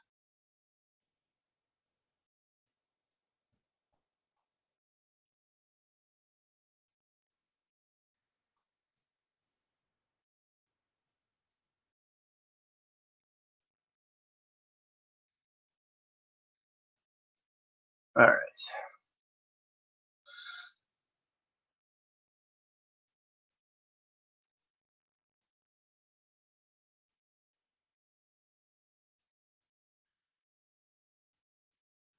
Let me put it to you this way. I believe it was a smear campaign to limit the minds of men. If you translate it back to Latin, Jesus means earth pig, and calling a Jew a pig is they're mocking him. Yeah, I see what you mean, Katie.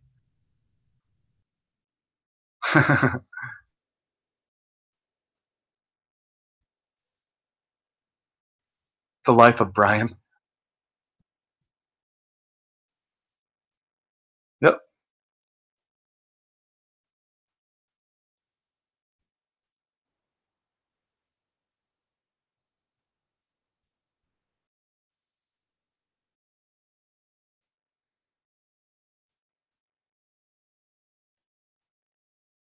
They're pronouncing it Wash. No, fucking weird.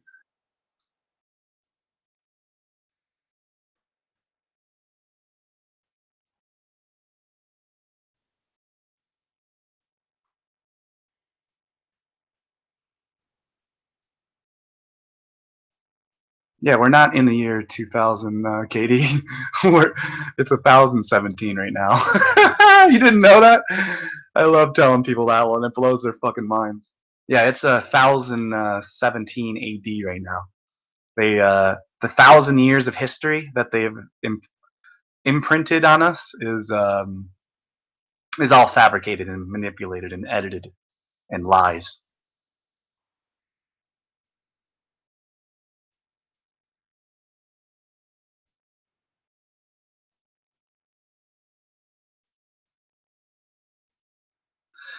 It's not the way you are pronouncing its name, it's your relationship with him. Almost every sacred namer will tell you their pronunciation is right. So which one is the true one then? This one.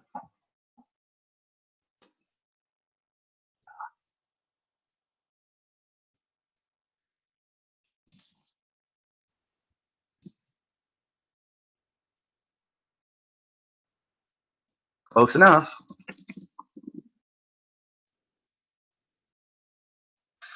Let's see here. Let's see here. In order to be inserted, just did.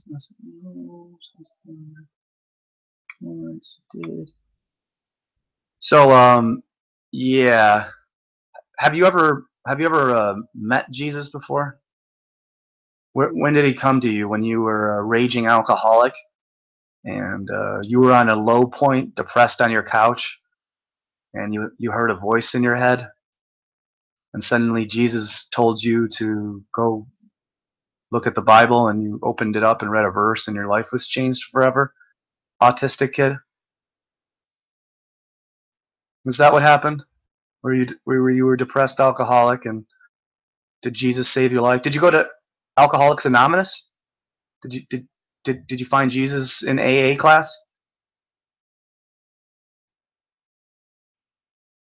Oh, so I'm right? Am I right?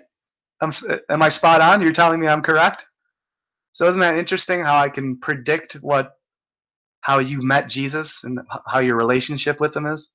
Isn't that strange? That means I've talked to a lot of evangelicals, because I have.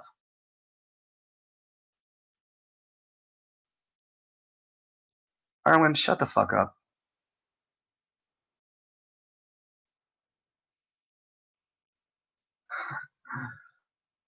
Arwen, you sound like fucking autistic kid all of a sudden.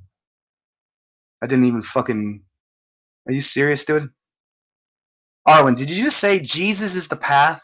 He is the better parts of ourselves? He is our collective creation? That shit's just fucking stupid, dude. This is fucking dumb. Like, he, him, he, him, he. Unbelievable. You think Jesus has a fucking gender? Unfucking believable. Jesus was probably a black woman. God is a black woman. He, him, him. Dude, I know more about Jesus than everyone in this fucking chat room combined. Let's talk about Jesus, folks. Want to talk about Jesus? Jesus Christ? Christ Mass? The fictional character known as Jesus?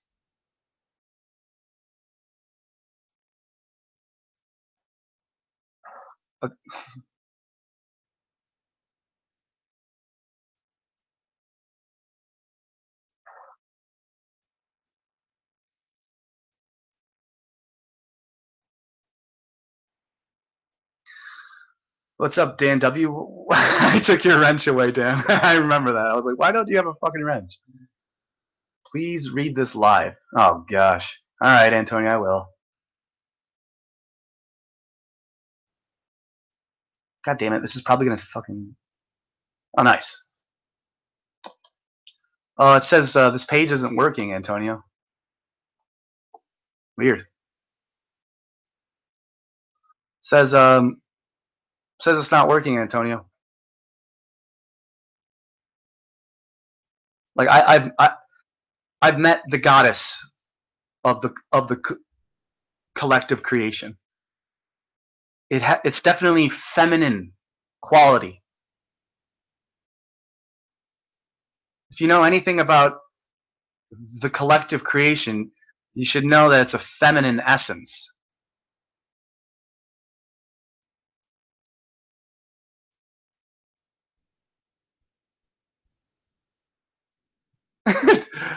Arwen, it's a fucking 300-second timeout. Fucking relax. What's going on? Over sex? What are you talking about? Oh, nice. Yeah, I watched that abridged. Over sex? What are you talking about? No, it was over fucking your Jesus is the path talk.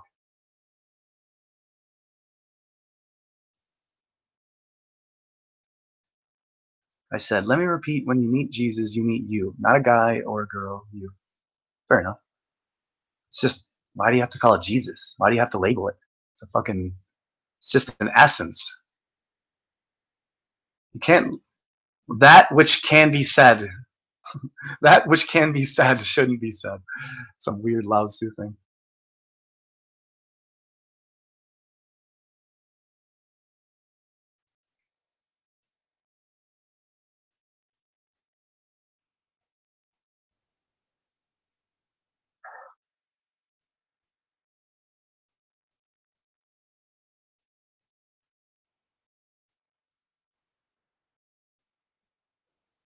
Your allergies are a sign of stink. If you can't even hear the word Jesus without halfway shitting yourself in anger. Oh, no. Arlen, I think you're the one halfway shitting yourself with anger right now, buddy. So why don't you go ahead and unsub me, because I don't need people with Christ allergies around me. Okay.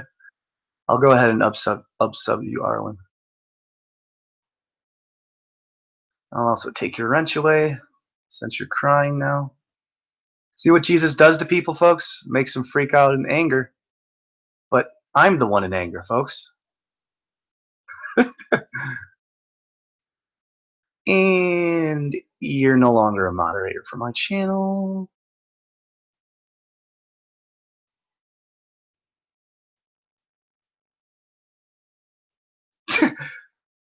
Which Bible, autistic kid? Let me guess, the King James Bible? Is it the King James Bible that you want me to read? Dude, I grew up Catholic. I'm a fucking saint in the Catholic Church. I'm a saint.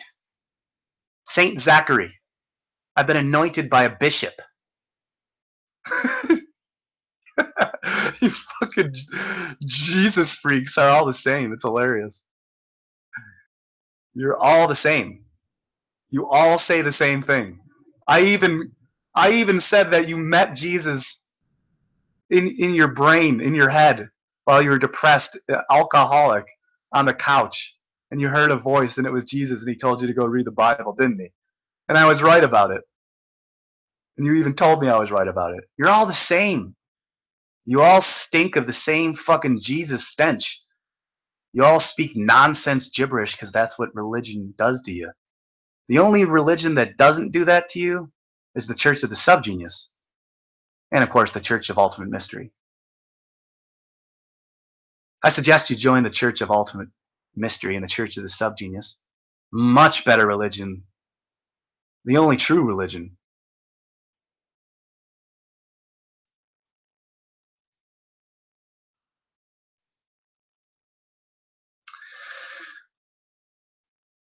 Matthew 27. Matthew chapter 27, verses 50 through 54.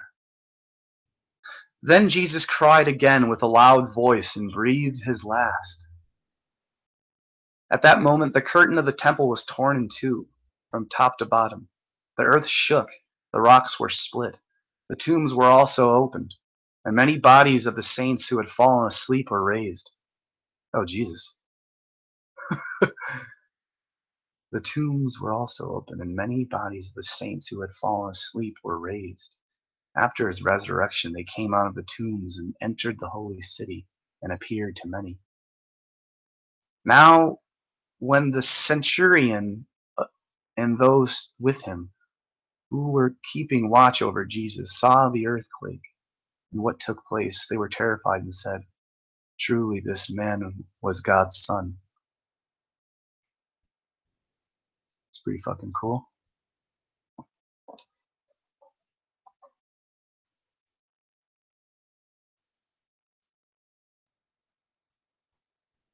Now, is Jesus from Galilee or is he from Nazareth?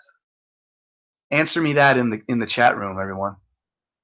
Is Jesus from Galilee or is he from Nazareth? Which one? Do do do do do do do. Let's see how you know the. Come on, you know the Bible. You've read the Bible, right? So which one is it, our autistic kid?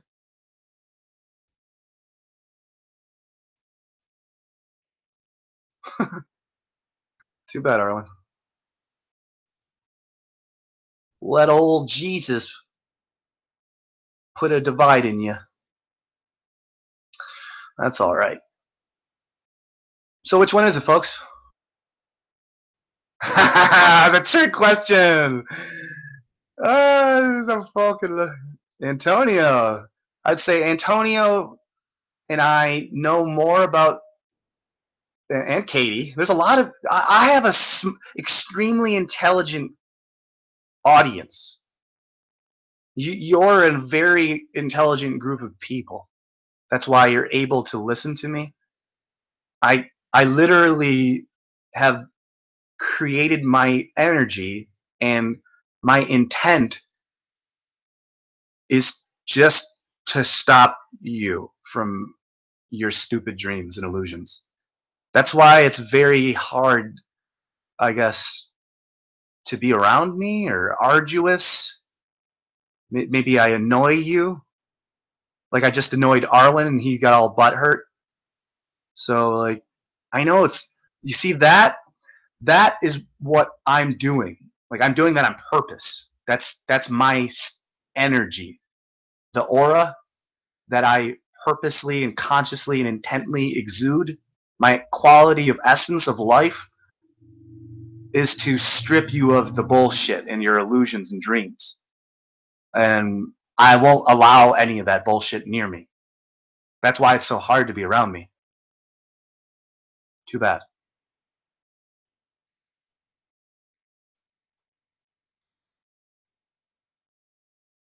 In the Church of Ultimate Truth.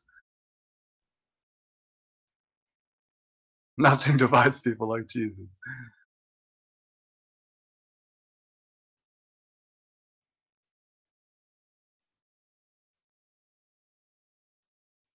I'm debating what's more destructive, Jesus or the globe.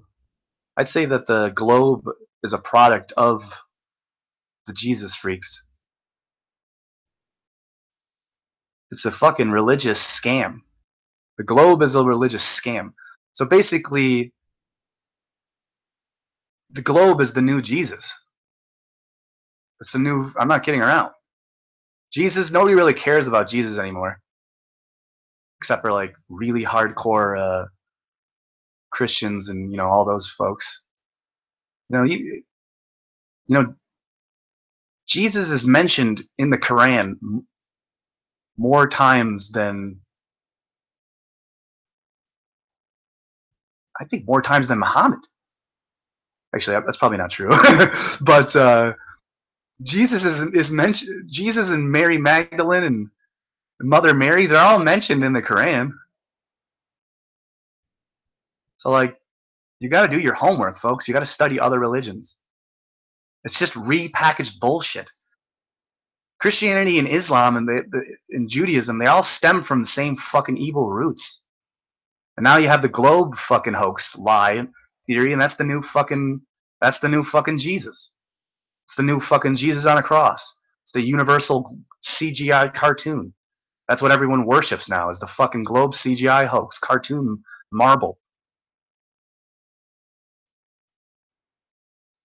What's up, Felix? Oh, Felix said Jesus is almost better at chaos than Eris. Wow. That was a powerful statement.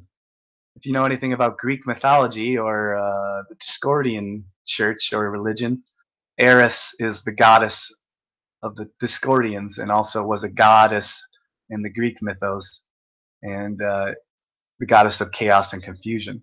And Felix just said that Jesus is almost better at chaos than Eris. Oh, that was a good one. So which one is it? Antonio, isn't that strange? Everyone forgets about old Bethlehem. So what is Jesus from Galilee, Nazareth, or Bethlehem? These people don't know shit about shit. You come in here with your fucking religious nonsense and you think I'm just gonna fucking bend over and take it? Oh man. Look at I'll just, you know how many priests' souls I've fucking spit at? I've turned around and metaphorically spanked the priest, just like he spanks the fucking little children. I've played basketball with grown men in a gymnasium who at halftime, when we're all resting on the fucking bench, a lot of us, he starts reading from a Bible. He's a pastor. And I start to question him, and it starts to get chaotic. If you question these priests and pastors, well, I mean, it got chaotic. It did get pretty freaking chaotic. Like, people wanted to fight over Jesus, wouldn't you know it? And it was all because I was asking a few questions. And I wanted to ask how he interpreted and tell him my interpretation of the passages that he was reading. So then the pastor wanted to talk to me one-on-one afterwards, and we talked one-on-one. I've talked to many priests and pastors and nuns and evangelicists and many different religious people of all different sorts, Jehovah's Witnesses, Methodists, all these Amish people. I've talked to them all face to face. I know a lot about religion. I know more about religion than you do. I'm also more religious than you are. I'm also more Christ-like than you are. I also even look a little bit like a Mexican Indian Christ. Is that blasphemous to say? I don't think so. People, literally, I've been walking down the street and people go, Jesus! Like, I've had comedians literally only call me Jesus. Like that was my nickname. G or Jesus. Jesus! I used to look like fucking Jerry Seinfeld with short hair. And now I've been growing my hair out since fucking 2007. So apparently if you're brown skinned and you have long dark hair, you're a Jesus archetype.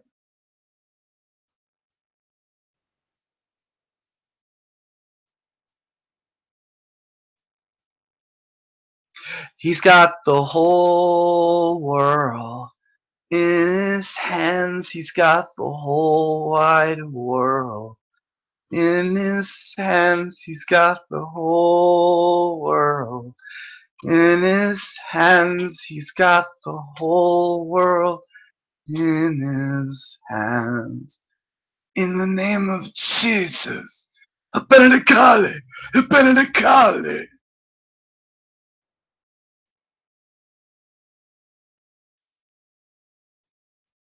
Jesus.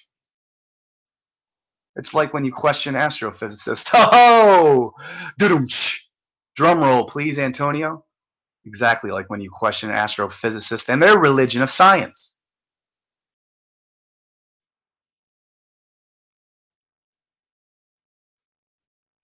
Wait, are you serious?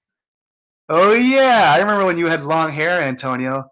You did look like a little Spanish Jesus.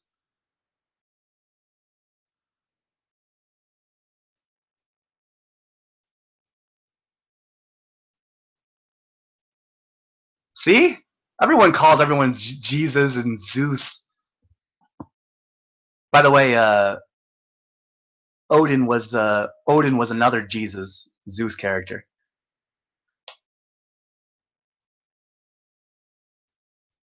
Oh, this has been a great hangout. Could you like and share this? Tell me your opinions on how this FlatCast is going off so far. I got my Facebook profile back. I talked a little bit about Eric Dubay, about how I started my live channel, about how I got censored, and then I started, you know, let's see here if it wasn't.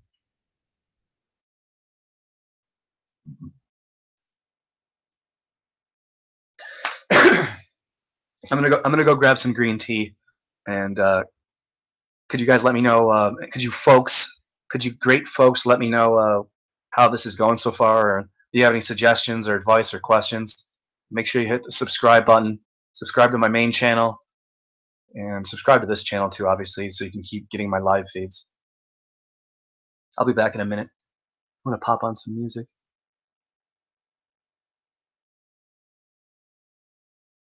Actually, I probably shouldn't. I might get a copyright strike.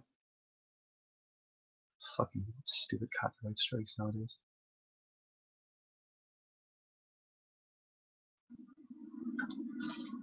I saw you like now.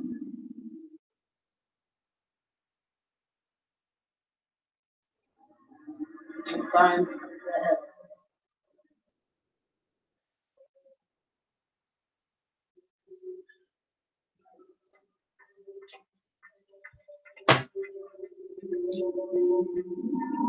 Definitely want to listen to this fucking.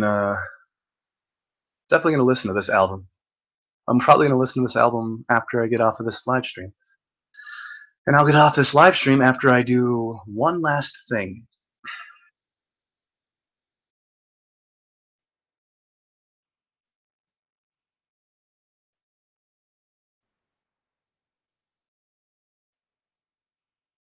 Three out of 5 stars in the old rating system. But that's only because I caught this last half hour. So, man, only 3 out of 5 stars. Fuck, man. Let's see here. 5 pointed stars. All right, cool. I got 5. They just monetize it for the band. Oh, it's fair enough, I think. They just did it to my latest hangout when I played the Chameleons. Oh, that's cool. Nice, dude. All right. Well, how about this, Antonio? Well, Antonio, do you want to join, or are you good? But check this out. I got something that you'll really enjoy. I found an anomaly. I found many anomalies. There's onboard computers have primary control of all of it. All right, now check this out. So I was live the other day, and I was doing some live research, and I kept finding these. I was in a tirade going, see, rocket explodes on the way to the International Space Station. And then this is obviously what came up. Now hold on, Antonio, check this shit out.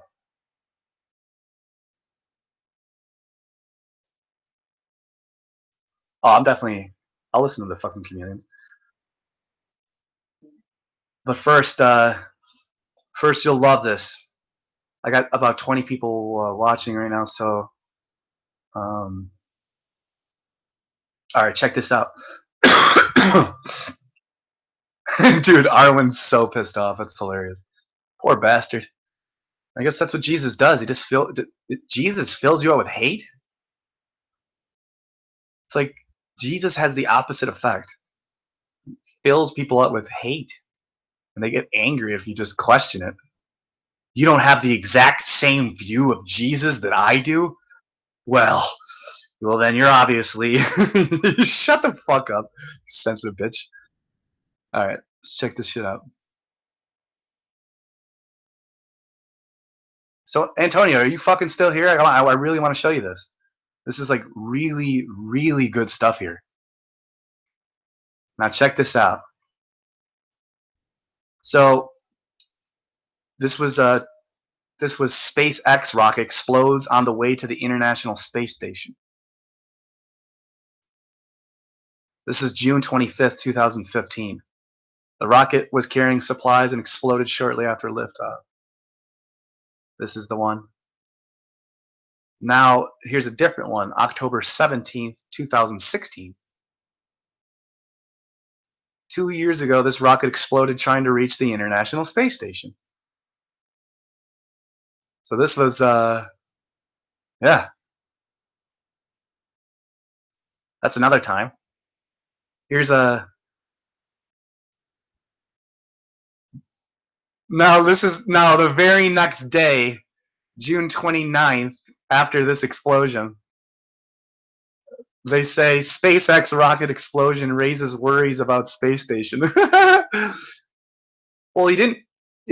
Wait, so you're just now starting to worry about the International Space Station in 2015? Now, this was December 11th. This is the STS-88 launch NASA footage. This is official footage from NASA. Got your mission specialist and your pilot and your commander. This is the crew here. This is the first mission to the International Space Station. This is December 11th, 1998. NASA footage of the 93rd Space Shuttle launch. Interesting 9/11 reference right there. Also, 9/11 right here. It's 1998, so 9/11, and then a 9. So there's a 666 in there and a 9/11. You have 9/11, and then 666. Also, 8 plus 3 equals 11. 11, 1, 1, 1, 9, 9. Well, you can just cancel, pretty much cancel those out. Oh, look at it, launched at 33. See, it's even launched at 3:35 a.m. So you got 9/11, 666, and 33. And you also have 3 8s. 888. And this is the first mission to the International Space Station. Let's watch this.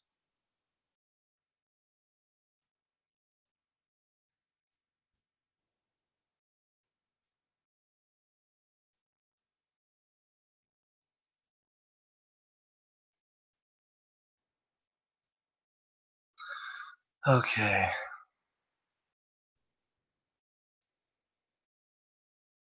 Yeah, I know.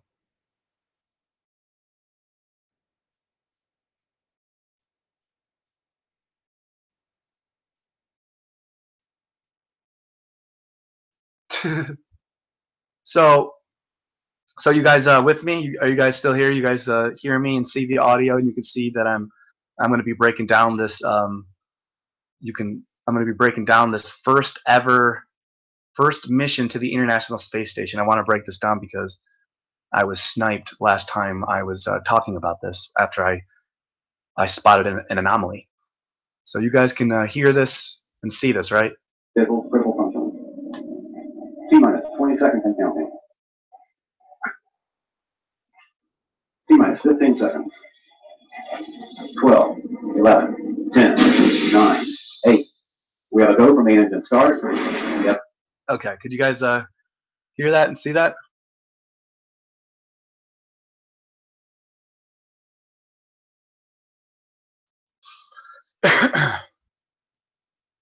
Okay.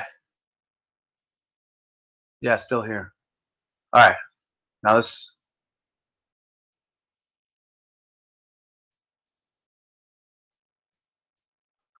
Oh God. Now here goes. So they're. It's interesting how they use 15 seconds. they use this little sparkler system. They have a bunch of sparklers come up here to ignite the rocket. 12. Now I would assume as soon as these giant thrusters are blasting hundreds of thousands of pounds of power and force and thrust, I would assume that as soon as these things fill up and go, this rocket space shuttle would immediately fly up. Immediately. It wouldn't take seconds to gather momentum. This is a fucking tin can, a hollow tin can. It's no. Now watch this, guys and 11, folks. 10, 9, 8. We have a go from main engine start. We have main engine start. 4. Look at that shit. 3, 2, 1. We have boost. So you're telling me it stays lit up like that for how long? Let's count. We have a go from main engine start. 1, We have main engine 2, start. 4, 3, 2, 4, 1. 5, Booster ignition, 6, and liftoff. 7. So you're telling me you got about 7 seconds? These giant fucking thrusters are burning and shooting force out of them and fuel out of them for fucking 7 seconds, and this fucking little tin can doesn't go straight up immediately? This shit's fake, folks. 9, 8. We have a go from main engine start. We have main engine start. 4, 3, 2, 1. We have booster ignition and liftoff of the Space Shuttle Endeavour with the first American element of the International Space Station uniting our efforts in space. Isn't it interesting how it's always a fucking dark out? Wait, wasn't it just daytime? Okay, no, it wasn't. So it's dark. Oh yeah, it's early in the morning. Of course, they're shooting at 3:35 in the morning, so nobody can fucking make fun of it. We have a go from main engine start. We have main engine start. 4, 3, 2, 1. Now, if you'll notice the speed, watch the speed of this fucking rocket. It looks like it's going the same speed. It looks like 50 miles per hour is the same thing as 5,000 miles per hour. Looks like there's literally no difference at all. And watch Watch how they'll slowly raise the speed every like fucking 30 seconds or minute. It'll go from 500 miles per hour to fucking 2,000 to fucking 4,000, and there's no change in anything. It's exactly the same. And I'm gonna show you a fucking. I caught an anomaly in this official NASA footage. So please stay tuned. Like and share this. I'm about to show you for the very first time NASA's official footage on the very first mission, the first mission to the International Space Station. Official NASA footage. And I'm gonna show an anomaly. Watch this. We have booster ignition and liftoff. Okay, first, real quick. Okay, good. From the Space Shuttle Endeavour, with the first American element of the International Space Station reuniting our efforts to achieve our common goal.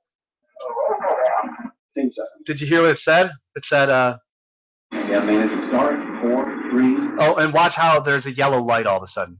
2, 1. We have booster ignition. It's dark, and then all of a sudden there's going to be a really big yellow light that's going to blind the camera. Ignition and liftoff. And look at that. They just put a giant fucking sun in front of it. Apparently the sun is manifesting here, folks.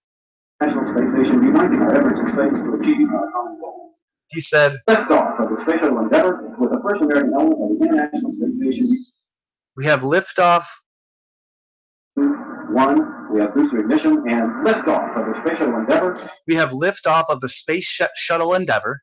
With the first American element of the International Space Station. With the first ever element of the International Space Station. Uniting our efforts in space to achieve our common goals. To unite our efforts in space and achieve our common goals.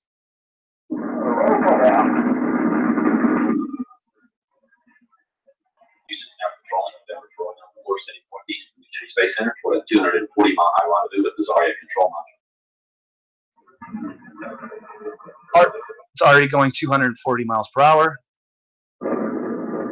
By the way, 240 miles per hour looks and sounds no different than 17,000 miles per hour, apparently.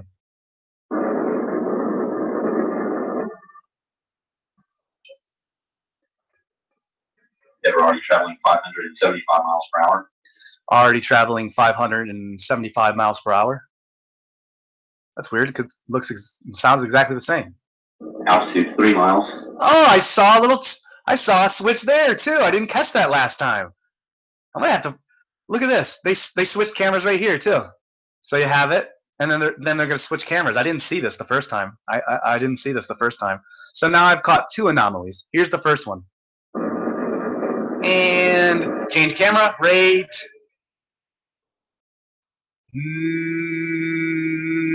They're already traveling 575 miles per hour. 575 miles per hour. Oh, boom! What, did they zoom in? They zoomed in on it? You zoom in on it? That's weird, because what happened there? It just changed color. Altitude 3 miles. Look at that. Look at that. They change it.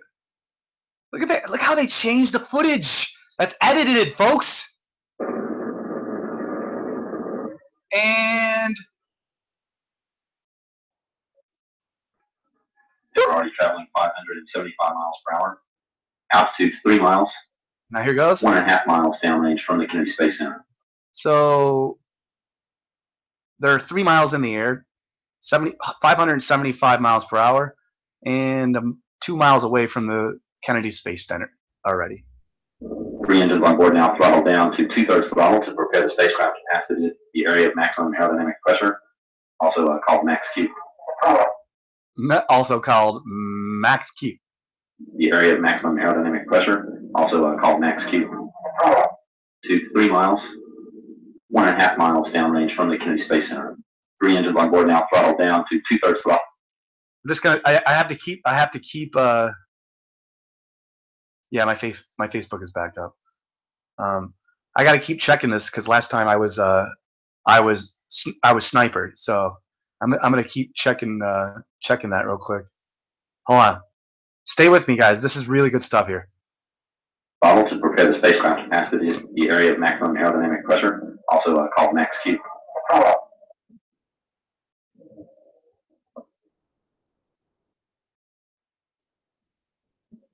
Engines on Endeavour now back at full throttle.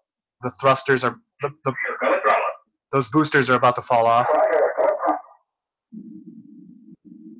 Altitude now 11 miles.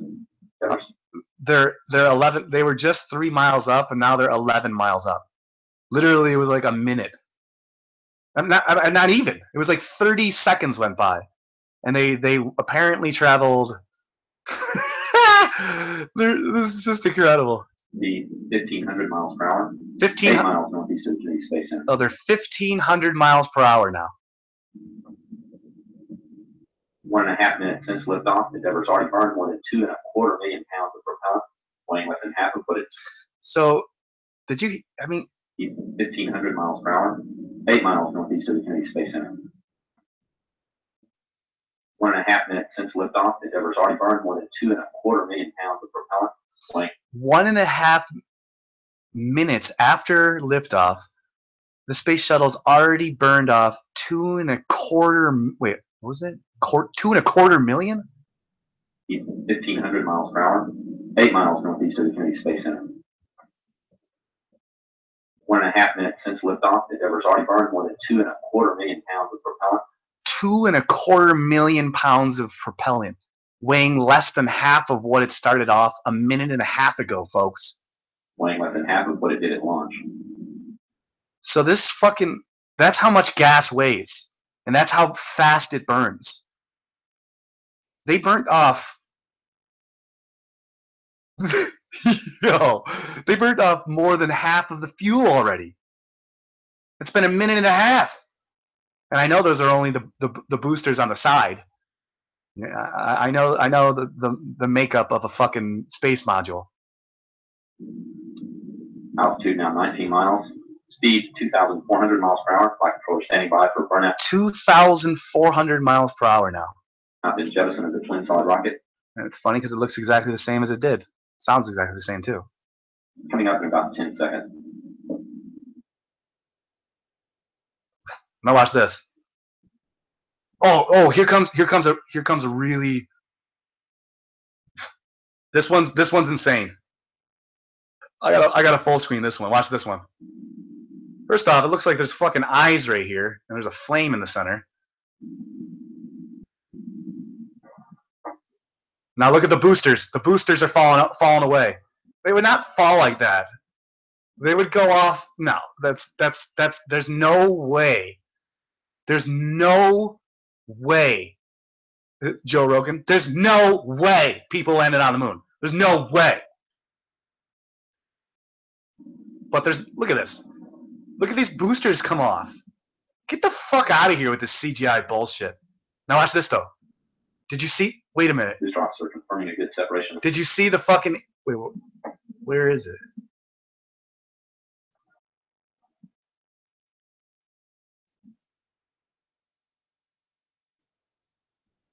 Wait a minute. These drops are confirming a good separation of the twin solid rockets. Endeavour's speed now 3,200 miles per hour. It moves into the second stage, 3 main engines. Endeavour, your performance is nominal. You are 2 engine runs. Wait, whoa.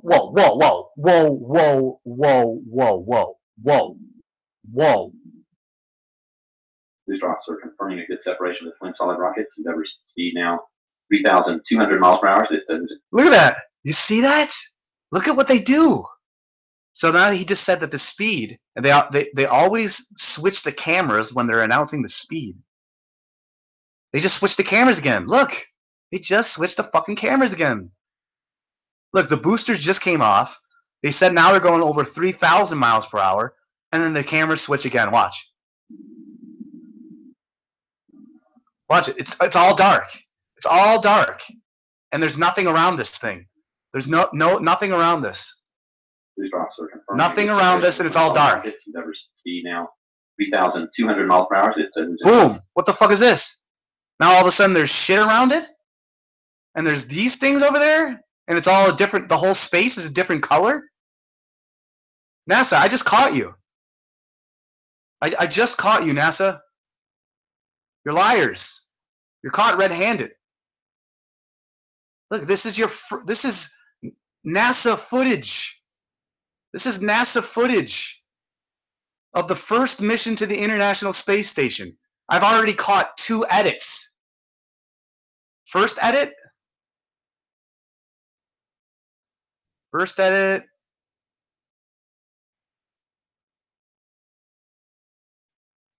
First edit right here. Here's the first edit. Red, you see how it's a yellow background? Yellow, yellow. Watch.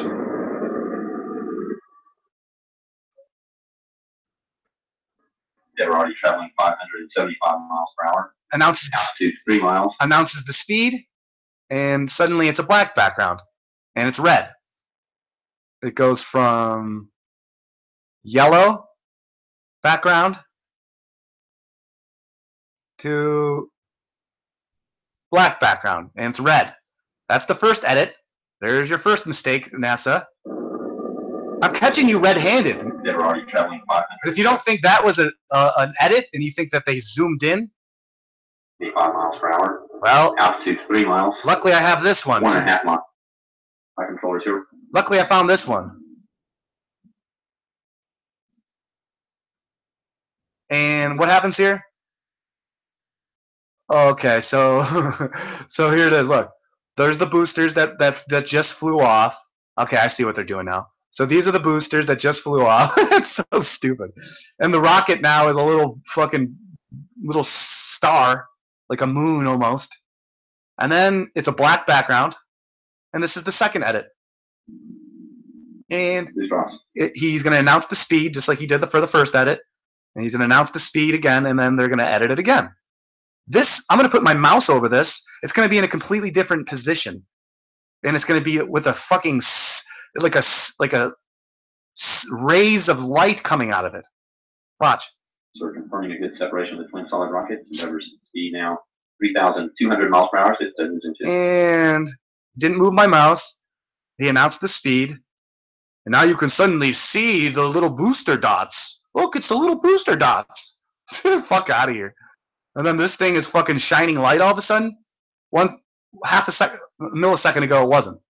It was right here in a different spot. And now it goes there. Good separation of the twin solid rockets. Speed now 3,200 miles per hour. So it doesn't well, they're just switching cameras, Dan. Yeah, switching cameras, all right. Yeah, this is too fucking funny.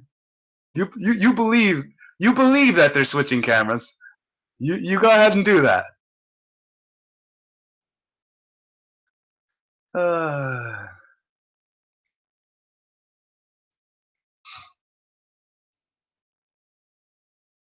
Check out my latest videos. They are rolling out the truth just a little late on technology they've been keeping hidden, including drones, energy weapons. Yeah, no sonic boom, exactly, Turquoise. It is impossible to store enough fuel to propel them light years. Let's see here. Yeah. See, it's just fire theory. The more fire there is, the more believable something is, and it shows man's control of fire. Yeah, true.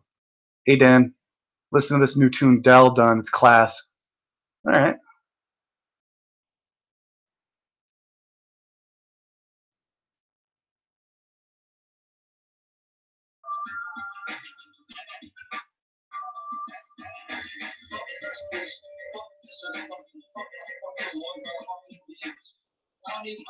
I think Dell should just come out of the closet and be a SubGenius. He's starting to make a little he's starting to be like SubGenius material.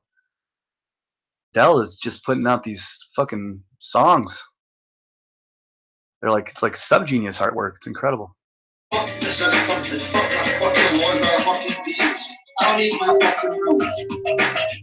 Yo, so what do you guys think of that?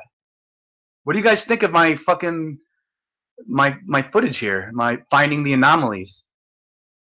33, 9/11, 9/11, 666. First mission of the International Space Station. I can go on and on and on. Matter of fact,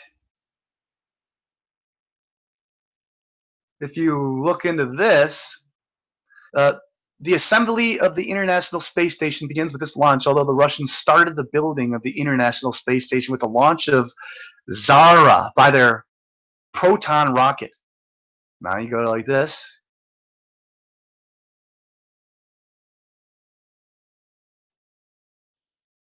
Let's check out the meaning of what's that say? Ah, now let's go what we just said. The assembly of the International Space Station begins with this launch. Although the Russians started the building the International Station with the launch of Zarya. Remember Ya? And now let's look up the meaning of Zarya. The meaning of the name Zarya is sunrise. It also means morning star. Oh, you mean like so? Zarya means morning star in Russian. Mythological names, gender, girl names. Wait, so Zarya means morning star? You mean Lucifer? You mean the meaning of Lucifer's name? Jesus and Mary are also called morning star. Why both Jesus and Satan are referred to as the morning star. Oh, Zarya? Is that what it means? Lucifer? Looks like the Russians and the Americans are have teamed up.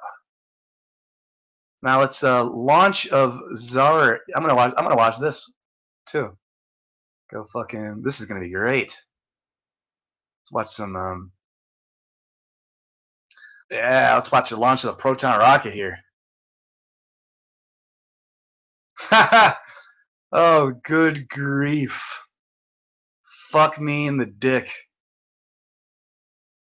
Unbelievable. Yes! Other people are talking about it. Fuck yes! Yes! I gotta fucking subscribe to this fella. What? You only got 168 fucking subscribers, bro? You got another subscriber there, bro. Hell yeah.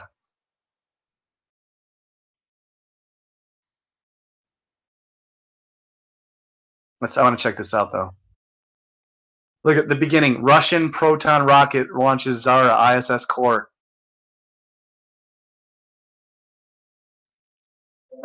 Once a client sees a 3D rendering, they have that aha moment.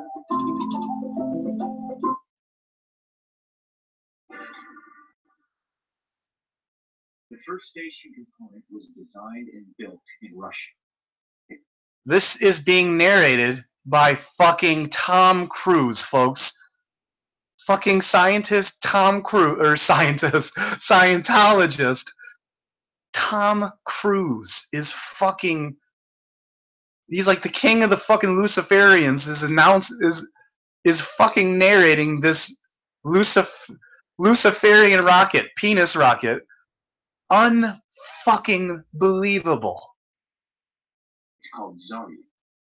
Oh, Zarya? It's called fucking Zarya, huh? Is this Tom fucking Cruise I'm listening to?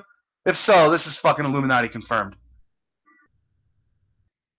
The first station component was designed and built in Russia. That's fucking Tom Cruise. It's called Zarya. It'll be boosted to orbit by the proton rocket. 100% Illuminati confirmed. It's fucking Tom Cruise narrating this fucking thing. With a thrust of 2.5 billion pounds. So, like I told you, remember I was guesstimating how much, I said that the force coming out the bottom of this had to be hundreds of thousands of pounds. I was actually way off. It's 2 million.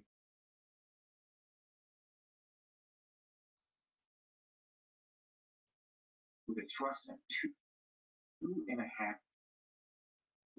of 2.5 million pounds. 2.5 million pounds. So apparently 2.5 million pounds of thrust is not enough to immediately raise a rocket up into the air. It just needs to build up its momentum first. It must be due to the gravity. You don't want to be anywhere close by when they light that fuse. Oh my god! That is the fakest shit. That shit's just so fake. Oh no. Oh no. Oh my god. It broke the camera. Oh my god. Oh my god.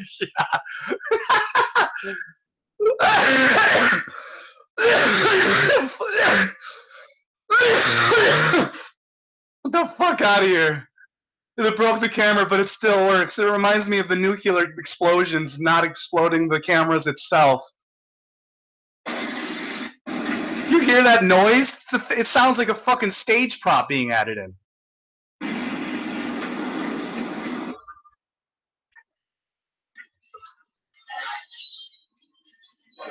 Ah! Whoa, whoa, whoa, whoa, whoa, whoa, whoa, whoa. What was that? Look at it. Oh, okay, never mind. I was wondering what the fuck this thing is up here. I'm like, apparently there's a fucking UFO just flying around. Look at this fucking nonsense. Apparently the camera is like really close and dude, this is too good. Wait, what? What just happened? That's all you got? Why is that the only footage?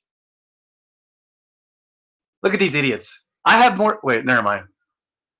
I thought I had more fucking. Look at this stupid idiot.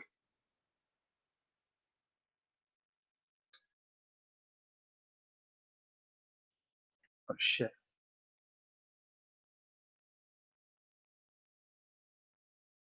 Am I still sharing this? I think, yeah. Wow, that's all they have is like fucking 22 seconds. Are you fucking serious? Okay, here we go. Launch of. Is this the one? Is that the.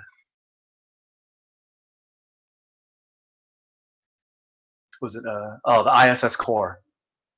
ISS core.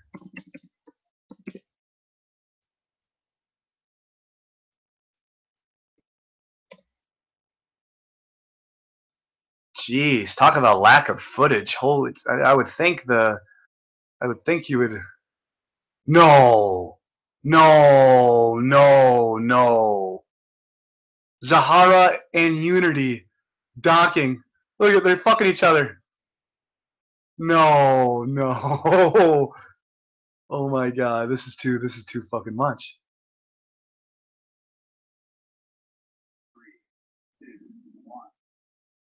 Oh my god. Oh, wait, what? Am I supposed to believe? Like, what? Am I really supposed to believe this? Look at this. Are you kidding me?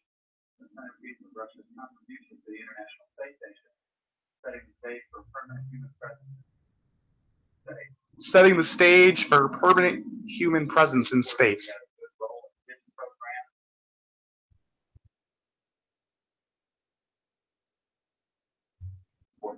Oh no!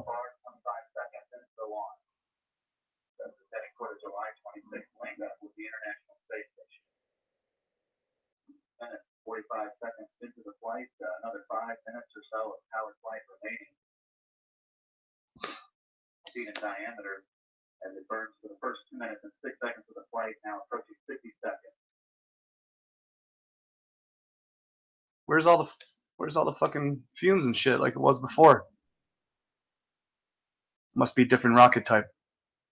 Those Russians must have different fuel. Now 1 minute into the flight, all continue to go very smoothly.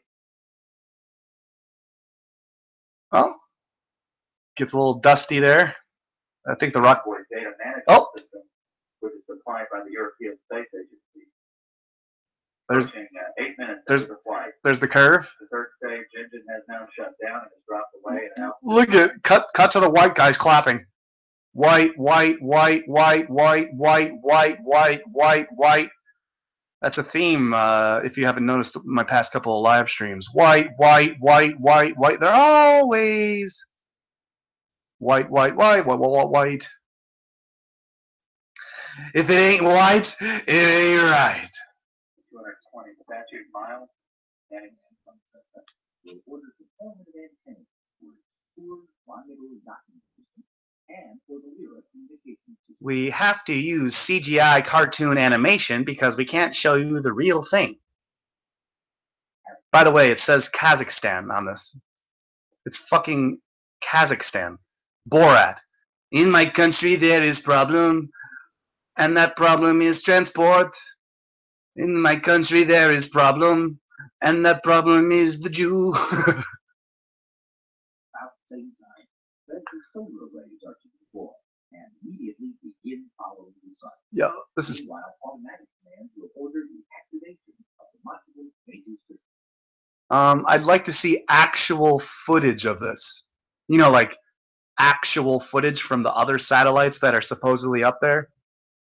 One orbit later, as the module flies high over Russian communication stations on the ground, mission controllers will verify the proper activation of the major system. Then they will command drifting the Zvezda into an orientation designed to minimize propellant usage. Wow. That is embarrassing. That is. Oh, here's the Soviet space program right here. Soviet space program. It's going to show Zahara, and this is Zahara is the Russians, and Unity is the Americans, and they're going to be dick docking with one another here. Watch the one dick put his other dick inside of the other man's dick. Watch. I'm going to put my dick inside of your dick, and we can dick dock each other. Yay, we're dick docking. Yay! United States and Russia, we love to dick dock each other. United States and Russia, we love to dick dock each other. Dick docking is what we do. We love to dick that dock in space. It's fucking endless. The amount of absolute ridiculousness. I should just literally quit the flat earth. Wouldn't make any difference. And I could go live my life and not have to fucking get stressed out about these fake videos. I wouldn't have to, show you these fake videos, and I can just, be an completely unknown and just be a nomad. Whatever. We'll see. But yeah, that's extremely interesting. Press 23 if you thought that little presentation was very interesting.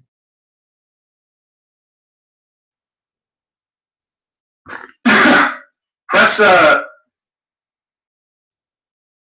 how about you shit?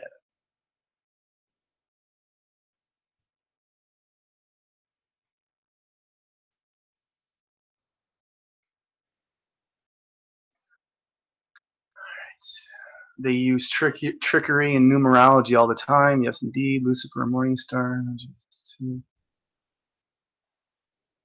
Don't let him give Lucifer a bad name. Keeps getting better and better. All right, cool, Antonio. Thanks for fucking watching. I'm glad you stayed for my little presentation there. Yeah, dude. Later, dude.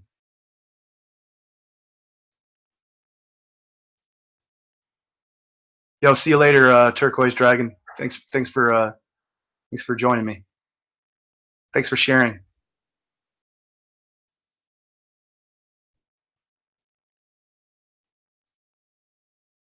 See you later, artistic kid.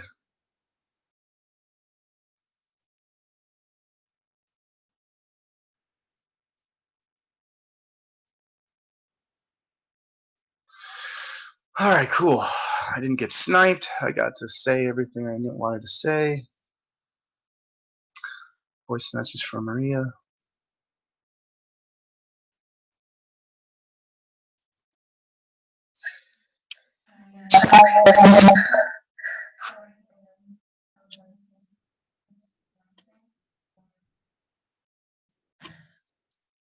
All right, let's see here. Boop, boop. Give her the link.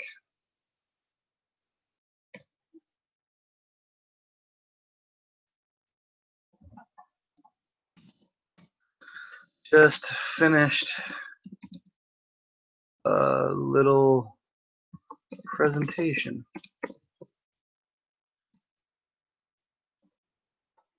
In my country, there is problem. All right, I'm gonna finish off this. So Second stage, 3 main engines. This is the first mission to the International Space Station. This is the United States contribution. There's only a few minutes left in this. I just want to see the end of this. You guys got any questions? Go ahead and ask them.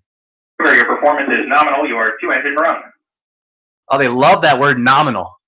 Remember that one Elvis-looking that one guy? What was his name? He was like the head dude of fucking one of the head speakers at some NASA conference, and he kept saying, you know, it's nominal. It's very nominal. Very nominal. Nominal. Very nominal. It's nominal. You remember that? You remember that guy's name? He looked like fucking Elvis, ugly globe head Elvis. I'm gonna go take a bong rip real quick. Officer confirming a good separation of the twin solid rockets. Endeavor speed now 3,200 miles per hour. And switch the edit. Endeavor, your performance is nominal. You are 2-engine run.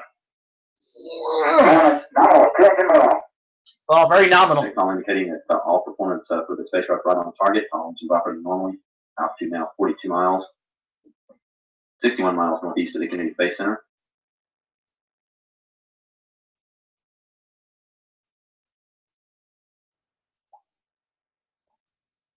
Three minutes since liftoff.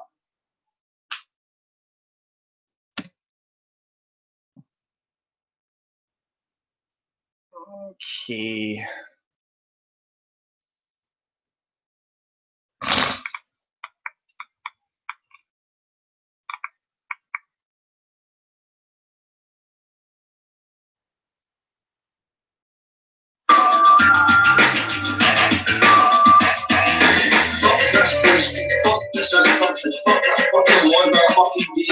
I don't need my fucking rules. You need your fucking rules. I don't fuck with you if you don't fuck with me. I don't fuck with you if you don't fuck with me. And I swear. Let's fucking go freedom, freedom. Let's fucking go freedom, freedom. I don't need my fucking rules.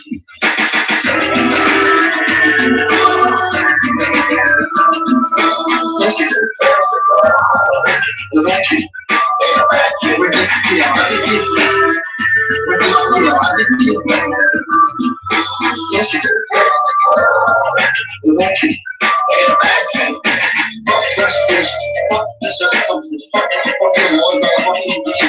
I need my fucking rules. You need your fucking rules. I don't fuck with you if you don't fuck with me. I don't fuck with you if you don't fuck with me. And I swear. Let's fucking go freedom, freedom.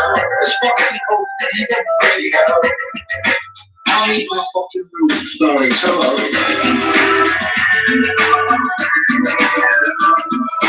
Listen.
fuck with me. You don't fuck with me. It's about freedom. Freedom. Freedom. It's fucking called freedom. Freedom. It's fucking called freedom.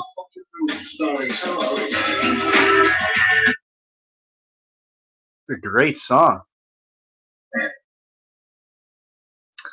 Very good song.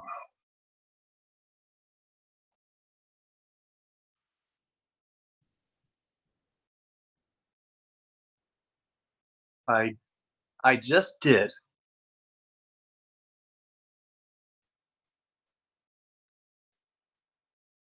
Sounds like Tiger Dan.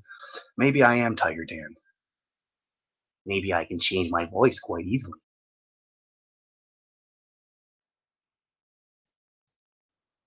We'll do it. Alex Jones is I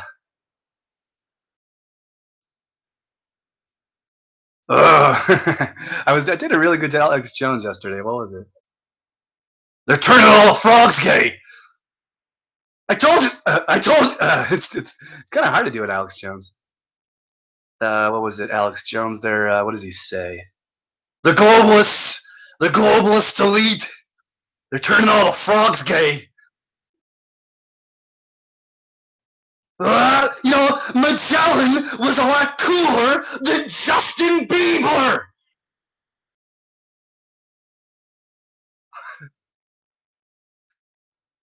Magellan is a lot cooler than Justin Bieber.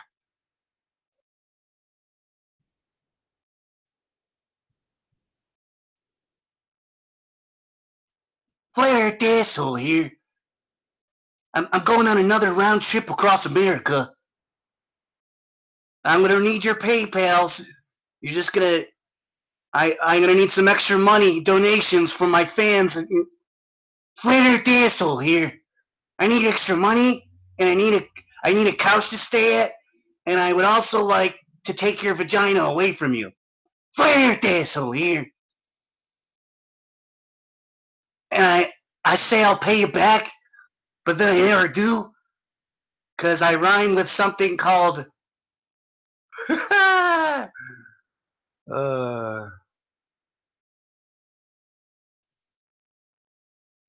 Dassel here. I need your money. Doing another round trip. Round trip across America, folks. Not doing any experiments on the way. Just hanging out at parties. You know. Just partying. Trying to get some flat pussy. Flair Dassel here. Yeah, I don't know. I don't know about that flat earth asshole. What do you think about? Well, I'm not gonna have flat earth asshole on my show. Guy's a fucking lunatic. Out of his mind. You see him? He's crying in all his live streams. Looks like a little baby. Flat earth asshole. More like self-important asshole. Little crybaby.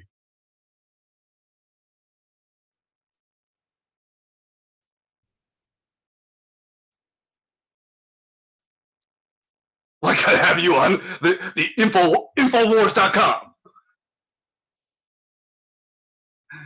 Fucking wannabe, dude. Oh, you're a wannabe. You wanna be a rock star, a big life, a hot car. You remember the world, don't trust nobody.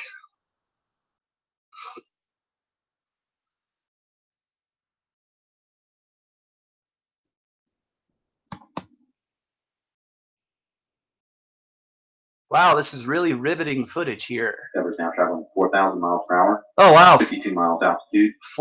Downrange 100 miles northeast of the Kennedy Space Center. 4,000 miles per hour. Fantastic. I'm surprised you didn't switch fucking cameras. I'm surprised you didn't switch cameras when you're announcing the speed like you did all the other fucking times. Our controllers here reporting all systems in good shape. That's 3 good engines, good hydraulic systems, good electrical systems on board. Endeavor's trajectory now beginning to level off as it's above most of Earth's atmosphere at an altitude without. Why are we staring at a fucking dot with some retard fucking narrating? Why is there not cameras inside of the fucking shuttle? Like, why? Why are we not there? Up to 60 miles. Why is there not satellites capturing footage of this? The satellites up here. Continue to accelerate to the northeast, more than tripling its current speed over the next 4.5 minutes. It's going to triple its speed of 4,000 miles per hour in the next couple of minutes, he just said. That call indicating that Endeavour's gaining too much speed and too much altitude to return to the Kennedy Space Center for landing if that were needed. Again, all systems in good condition on board. Altitude 62 miles. Endeavour now traveling 5,500 miles per hour, 180 miles northeast of the Kennedy Space Center.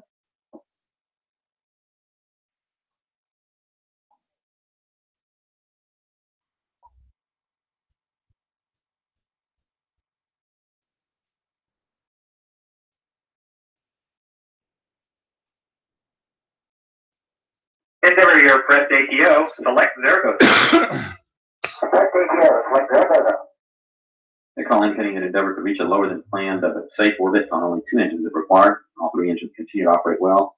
Altitude 57 miles. Endeavour speed now 6,800 miles per hour, 260 miles northeast of the Kennedy Space Center.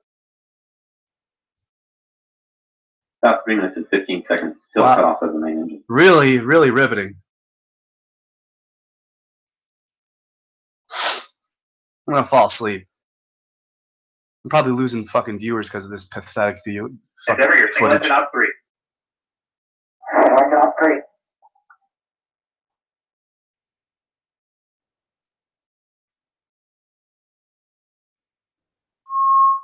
Endeavour now rolling to heads up for the crew that continues to accelerate to the northeast. Endeavour, your single engine Zaragoza 104. Single engine Zaragoza 104.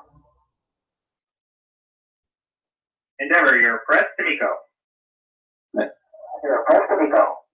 Call indicating that Endeavour could press to its normal main engine cutoff, its normal orbit on only 2 engines if required. All systems in good condition on board. Speed now 10,500 miles per hour, altitude 67 miles, downrange 440 miles from the Kennedy Space Center. About 2 minutes to cut off of the main engines.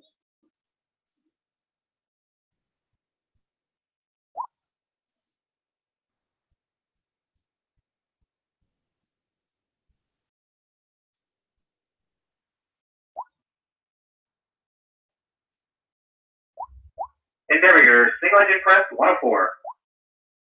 Single engine press 104. Oh, this is so fucking Now stupid. planned orbit on only 1 engine if needed. All 3 engines operating well at full throttle. Altitude 65 miles. Endeavour speed now 13,000 miles per hour.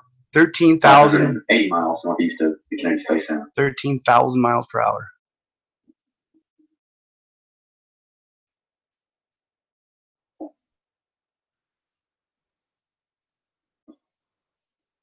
Look at the American flag. Some people cleaning up 3 shit. engines on Endeavour now throttling back to prevent the spacecraft from experiencing forces in excess of 3 times that of Earth's gravity. Speed now 15,000 miles per hour. Whoa. What did it say about gravity? 3 engines on Endeavour now throttling back to prevent the spacecraft from experiencing forces in excess of 3 times that of Earth's gravity. Oh. I see. 3 engines on Endeavour now throttling back to prevent the spacecraft from experiencing forces in excess of 3 times that of Earth's gravity. Speed now 15,000 miles per hour.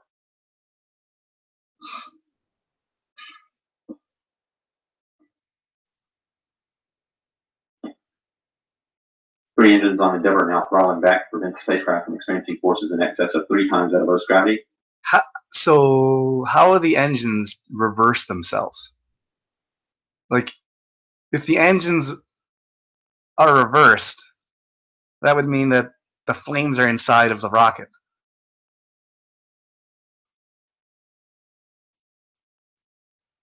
That shit would fucking melt. There's no fucking way. They're going 15,000 miles per hour. Get the fuck out of here, and you reverse the fucking rockets? Show me the fucking footage, you liars. Why am I watching people fucking clean up debris? What fucking number are you gonna leave it on? Speed now 15,000 miles per hour.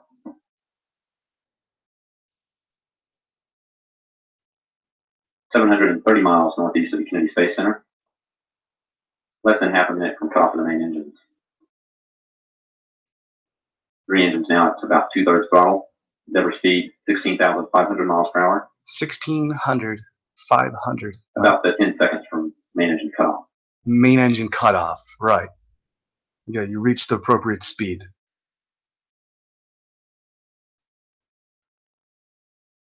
Booster officer confirms main engine cutoff. Fucking lie. Endeavor speed 17,680 miles per hour. 17, almost 18,000 miles per hour. Endeavor, you're a nominal MECO. No owns one required. Nominal Nico. Hey, nominal Nico. You're a nominal MECO. No owns one. Endeavor speed 17,680 miles per hour. Fucking 18,000 miles per hour. Nominal Nico. Endeavor, you're a nominal MECO. No owns one required. Look at these idiots. Copy. Nominal MECO. No owns one required. Oh, dude, I know when people are lying. These people are just liars. Booster officer confirms that jettison is an external fuel tank.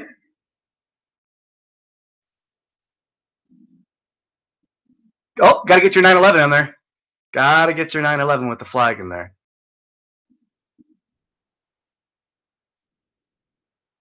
Look at the Twin Towers. And the burnt. Jesus, that was a weird fucking cut. Oh, here we go. Let's play the white game. White, white, white, white, white, white, white, white, white, white, white, white, white, white, white, white. For fucking white's sake.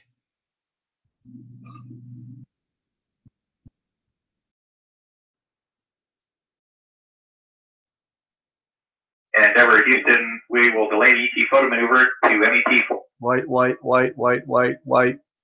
1430. Copy. Delay the ET photo maneuver till MET 1430. Good copy.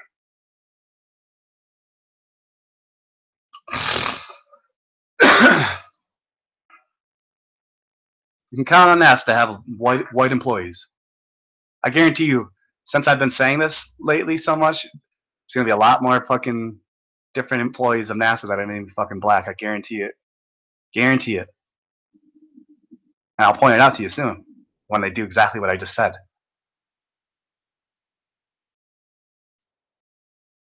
Cartoon Earth, instead of showing the real thing, like, why don't you show the real thing? You're showing me cartoon animation. Why aren't you showing me the real thing? Because the Earth is flat and this is all bullshit lies. That's why. I'll answer the fucking question for you.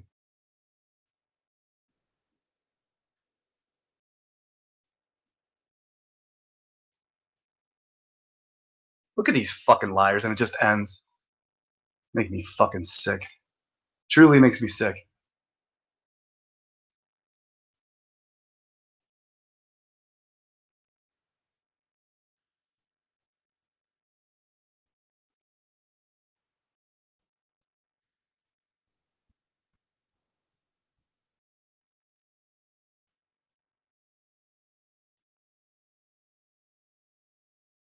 Alright, is this still going? Is my audio still working? Is this still going?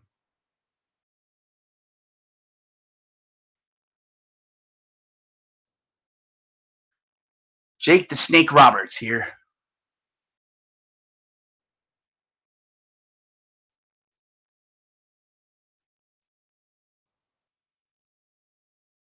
Yo, peace out. Hope for truth.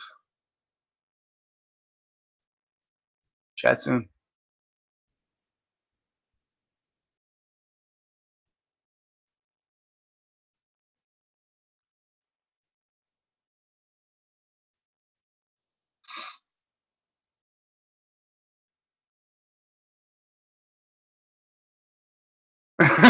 Oh, I understand. Looking for garbage at night without a flashlight. Yeah, I thought the same thing too, dude. It's so ridiculous. Dancing in the moonlight. Alright, cool.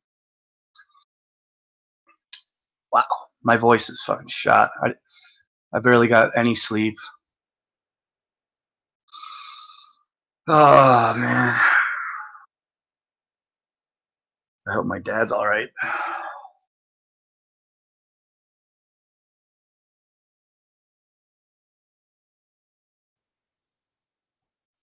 Nothing much what you can do when you fucking spend most of your life sitting on a fucking couch. And spent a lot of his life standing on his feet too, cooking lots of meals. Standing on your feet for 10 hours a day and not like moving much, and then just sitting on your ass and not moving much. It's not good for your body or your heart, especially when you're smoking cigarettes and watching television in your spare time. So I wish my dad a speedy recovery.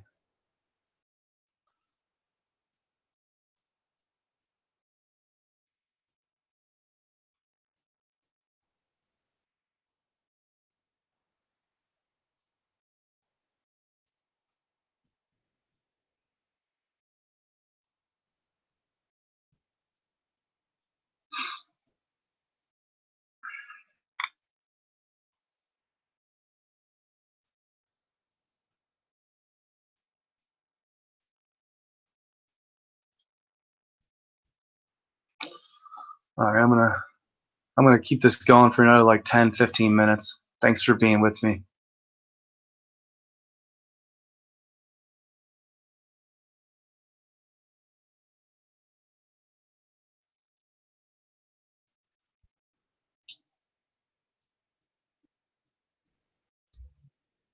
So I found that when Made a big point of it. It would be actually really interesting to hear how refraction is supposed to work on the flat earth. Nah, forget. Let Hank talk. Let Anthony just cower I can here. demonstrate it. I can demonstrate how it works on a flat earth. Bear with me. Tracy's going to. Jesus Christ. Nathan Oakley's got 150 viewers. It's debate number 66. He's got 20 dislikes and 12 likes. Very good numbers for him. Well, at least the Globetards really, really flocked to that panel. I went to that panel and I was sniped out immediately. Interesting when you actually have real flat earthers debating with these fucking retarded globetrotters, and then they immediately boot you out of the channel because they'd rather people like fucking retarded Anthony Riley on the panel. Of course they're gonna let Anthony Riley fucking talk his stupid blathering mouth off on the panel day in and day out. And then as soon as I joined the panel, they kicked me out right away because I'm what's called a dose of the Antonio ultimate truth. I'm gonna slap in your fucking face. I'll turn your fucking reality paradigm into I'll flip that shit over. I'll turn it into a fucking pumpkin pie and throw it in your fucking face. But normally I'm really a nice guy, really down to earth. I'm really easy to get along with. I talk to strangers, little kids. I get along with kids quite well, very well. Kids love me. Young people love me. I was taking a walk down the street with Aldo, and an old, well, not old, an elderly couple gave me a hug and told me they love me. They told me they still love me even though their son freaked out on me in their room. I don't know if you guys heard that story, but it was a fun one.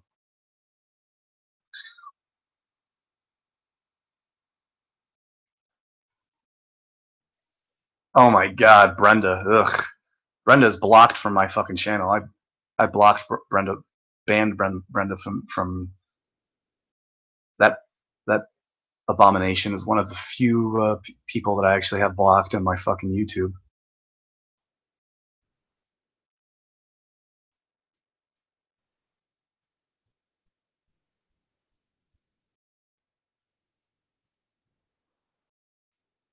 Yeah, it's just a troll pit, troll hole.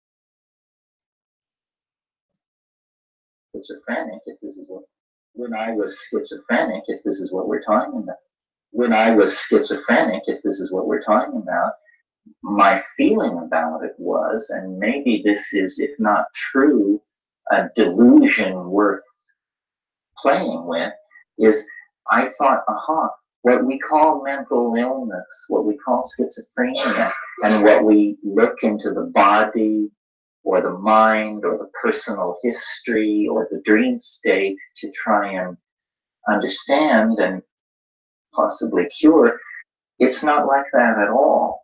It isn't if you're the person who's nuts, it isn't your problem. It's something that's happened to you. Not more fundamentally than catching the flu. It's like you just happen to step in some cosmic doo-doo, and now it's on the bottom of your shoe, and everybody's pointing at you and backing up, but it isn't your fault. It was just happened to be in your path. It's a kind of, it's a horrible piece of luck, unless you can turn it to your own advantage. And what that means, I think, is obviously integrating it. Well, then how do you integrate these things? I think has to do, again, a lot with where you start from. Just speaking from my own personal experience, what saved me was my cynicism, that I didn't believe in anything, never had always thought believing in things was a bad idea. So then when this whole cosmos of beliefs was handed to me on a platter, I just simply said, maybe, I'll act it out, but I won't believe it. And I think that had I been a good Mormon, a good Catholic, a good Buddhist, a good something else, then I would have been lost, because I would have traded whatever it was I believed for the new set of beliefs. As it was, I just said, what's this? Beliefs. I don't do that. But I played with it, and somehow the playing with it was able to depotentiate it. I had a conversation with someone very recently who, by ordinary standards, I think would have to be considered nutty as a fruitcake. And, they could hardly speak of their condition without being swept by an emotion that was so intense that it reduced them to tears, And I said, if you're going to be this nuts, you should enjoy it more. It's too... And they said, I am enjoying it. And I said, well, I'm not enjoying it because you're just projecting such an emotional intensity that it makes me very nervous. And I think I speak then for the same general masses about that. What makes it hard for the person who's going through this is that it's so hard for other people. I mean, it's freaky to be around somebody who's crazy.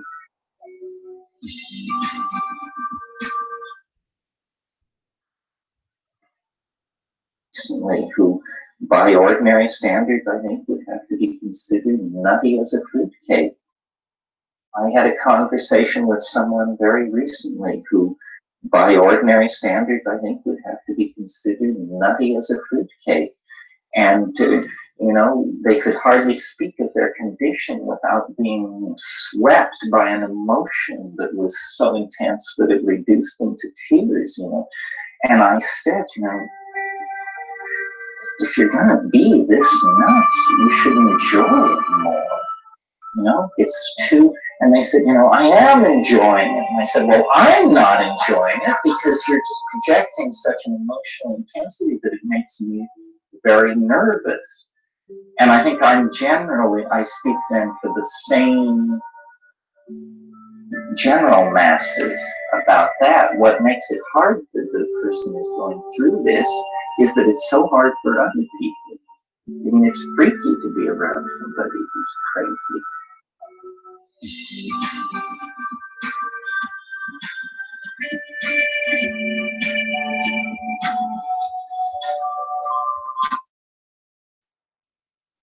Looking for the right flight? With so many different options, it's hard to know if you found the right one. Start your travel search. I think the part of the end of the pre-created linear, you know, when I was schizophrenic, if this is what we're talking about, the question was asked during the question period, what about people who do it on the match? And I think the answer has to be expanded to say, that's very fine for them, and we wish saints all the best of luck. But what about the rest of us poor bastards who don't have the blessings of angels upon our quest? The important thing about the psychedelic experience is that it is entirely democratic. You don't have to sweep up around the ashram for 15 years before you get the whammy. You simply go get the whammy. You don't need ideology.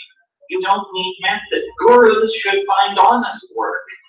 And let me make this point about the four of us. It's all very well to attend a Tim Leary event, a Terence McKenna event, but I'll tell you, there's a hell of a difference. Attend a Tim Leary event, a Terence McKenna event, but I'll tell you, there's a hell of a difference between talking about psychedelics and taking psychedelics. And I would think that the four of us would have succeeded up here tonight if you would leave this place tonight determined to do more, go deeper. It's fine to tell your friends, but the real obligation on all of us who are psychedelic astronauts is to go deeper, empower ourselves.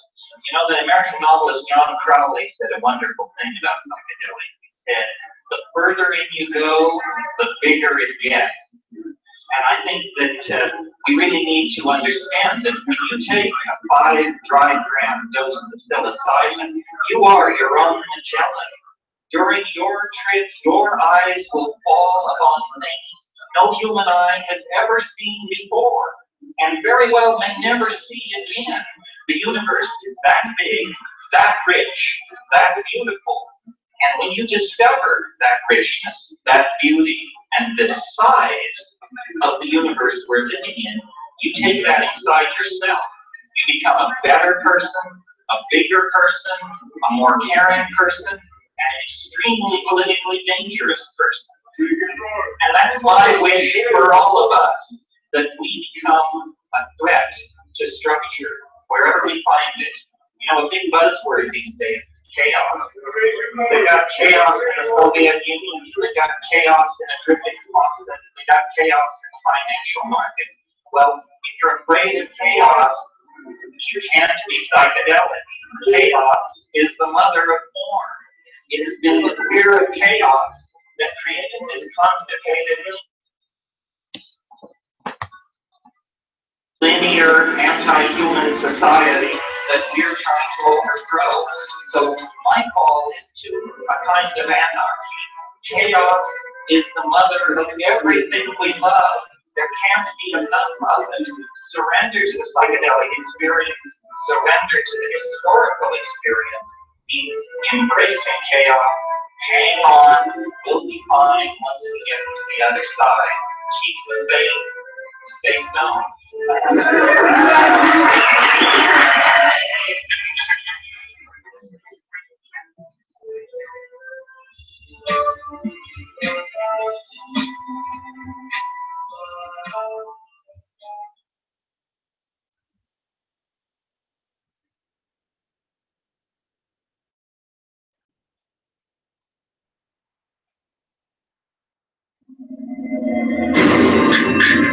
How many sides does a pentagon have? 5. What causes disease? Bacteria. How many letters are in the alphabet? 26.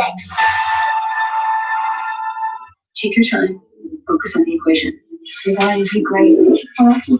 I love you so much. Sorry about that. Around 12,000. The question was asked. I want to hear the end again. Sorry. Society. I was thinking of.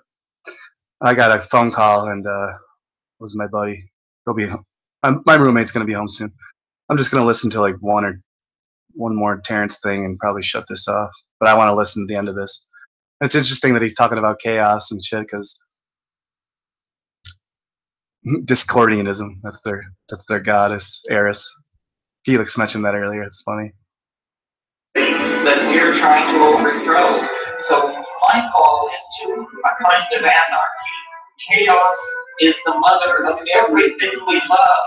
There can't be enough of it. Surrender to the psychedelic experience, surrender to the historical experience means embracing chaos. Hang on, we'll be fine once we get to the other side. Keep the faith. Stay stoned.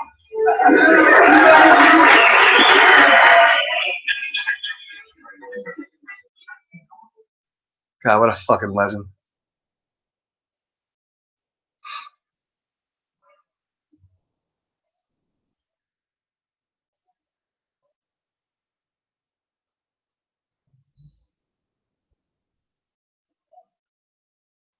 Cool.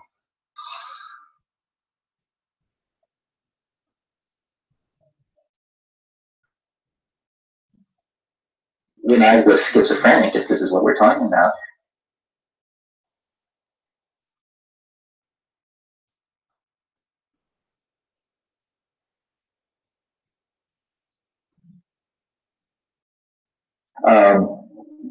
I know this is a long answer to this question, but it's worth laying all this out because the lady's question raises issues of how do you categorize psychedelics, which are some dangerous, and to what degree. Certainly, datura is dangerous, not only because of its delirium quality, which makes you irresponsible, but also because it dilates your pupils and you stumble around, and at higher doses it can cause convulsions and death, which is a rare thing from what I consider the true psychedelics.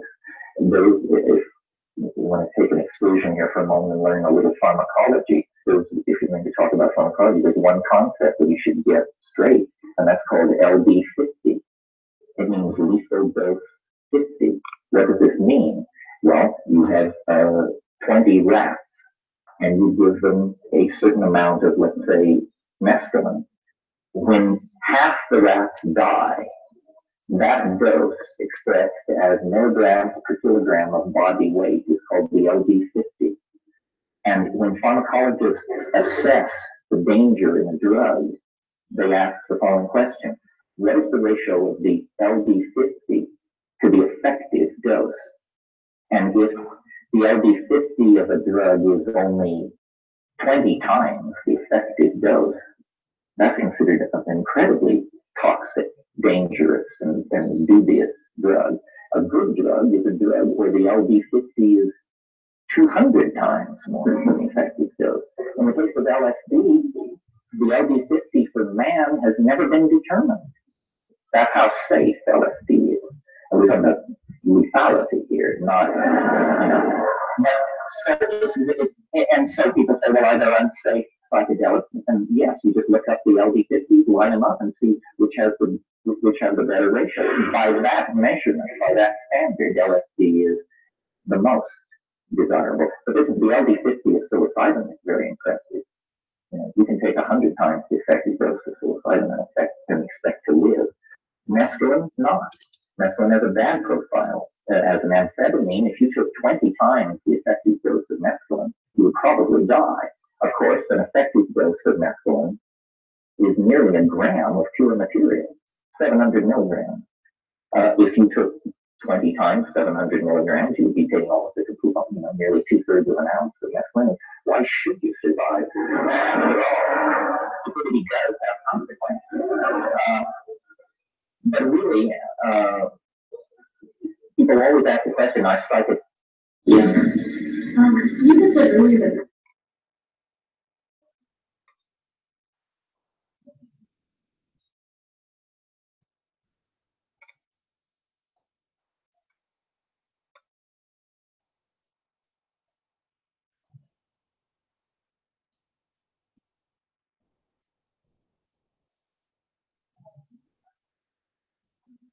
All right, East of the Rockies, you're on the air with Terrence McKenna. Hello. Hey, hi.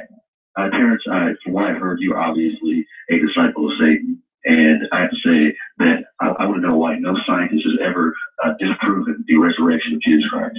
All right, Terrence, old disciple of Satan. He is the Bible of the devil. Okay, well, let's get his reaction to that. We're talking of these matters, so... I love how I laugh. I just did the exact same laugh that Terrence did. Terrence just laughs at this guy who calls him a disciple of the Satan. He is the Bible of the devil. Okay, well, let's get his reaction to that. We're talking... I could hear Terrence laughing in the background. Of these matters, so it is worth some consideration, Terrence. So how do you respond? Well, if I am a disciple of Satan, it's an unknowing disciple. Okay. I am, at your break, someone said I was a heretic. I certainly am a heretic. You're not a heretic, you're deceived. Pardon me? You're deceived. You're deceived by Satan. When you die, you will know that Jesus Christ is God. Well, perhaps. My position on all of this is... Sir, pause and let him answer, okay? Okay. Yeah, my position in this is that we're not in this world to choose between good ideologies and bad ideologies. I think that's sort of, I don't know, maybe this is middle age setting in on me, but I've sort of come to the conclusion that all ideologies are the enemies of human freedom, and that we're not, you haven't made progress when you choose existentialism over Christianity or anything over anything. Real maturity begins when you notice that these ideologies are cultural furniture. So Jesus Christ is a liar. Cultural furniture. Oh my God, Terrence McKenna just pulled his pants down and smacked he mushroom stamped you. He just gave you a mushroom stamp. Real maturity begins when you notice that these ideologies are cultural furniture. So Jesus Christ is a liar. No. No, God. He says he was a piece of cultural furniture inside Western civilization. But let me turn... Jesus is a piece of cultural furniture in the Western civilization. This question of the resurrection for a moment, which I find a little more interesting. Terrence wants to talk about the resurrection now. But let me turn to this question of the resurrection from... Speaking of resurrection, the resurrection of Eric Dubay will happen. Moment, which I find a little more interesting. I can't remember in which gospel it is. The caller probably can tell us.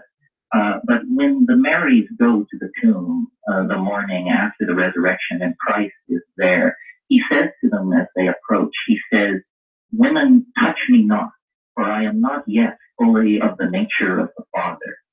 And I have never heard any Christian enthusiast discuss exactly what this means. It's a fascinating statement. Here is Christ, resurrected, having overcome death, standing alive at the side of the tomb, but saying, "I am not yet completely of the nature of the Father."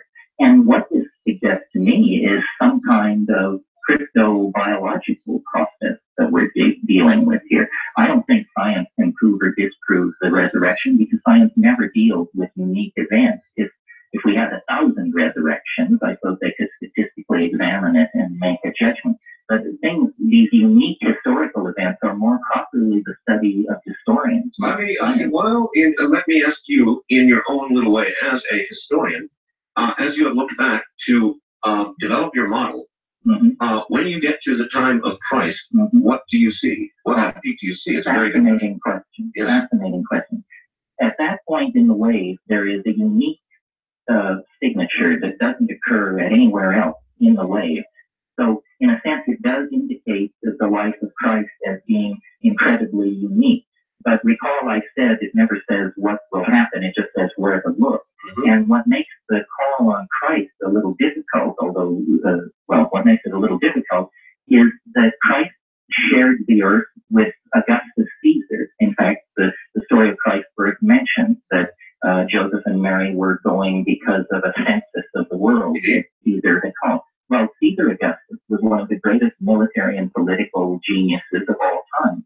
So he's in the same part of the wave as Christ. I don't know how to tease them apart, but I can certainly tell you that the time wave tells us that the period from 15 BC to 40 AD was extremely novel. I have spoken with a number of, again, referring to the remote viewers, and they have made a unique statement, many of them, that at 2012, or at approximately 2012, they can look no further. and they run into a sort of a brick wall, if you will. Terrence McKenna predicted 2012 and 1970, by the way. And it is as though there is nothing beyond. But what they do see and describe is a gigantic spiritual event of some magnitude which they're unable to discern the precise nature of. I could climb aboard all of this. I think we're headed for everything we can imagine. In other words, the resurrection and the light, the overcoming of three-dimensional space and time travel, dark light, immortality, planetary telepathy, consciousness out of the body. It will be delivered by human hands, out of the human imagination, under the prompting of the gods and the entities and the forces in the human unconscious. It is fortuitous, Terrence, that we are doing this programming and recording all of this for history, for the time after they toss you into the volcano. West of the Rockies.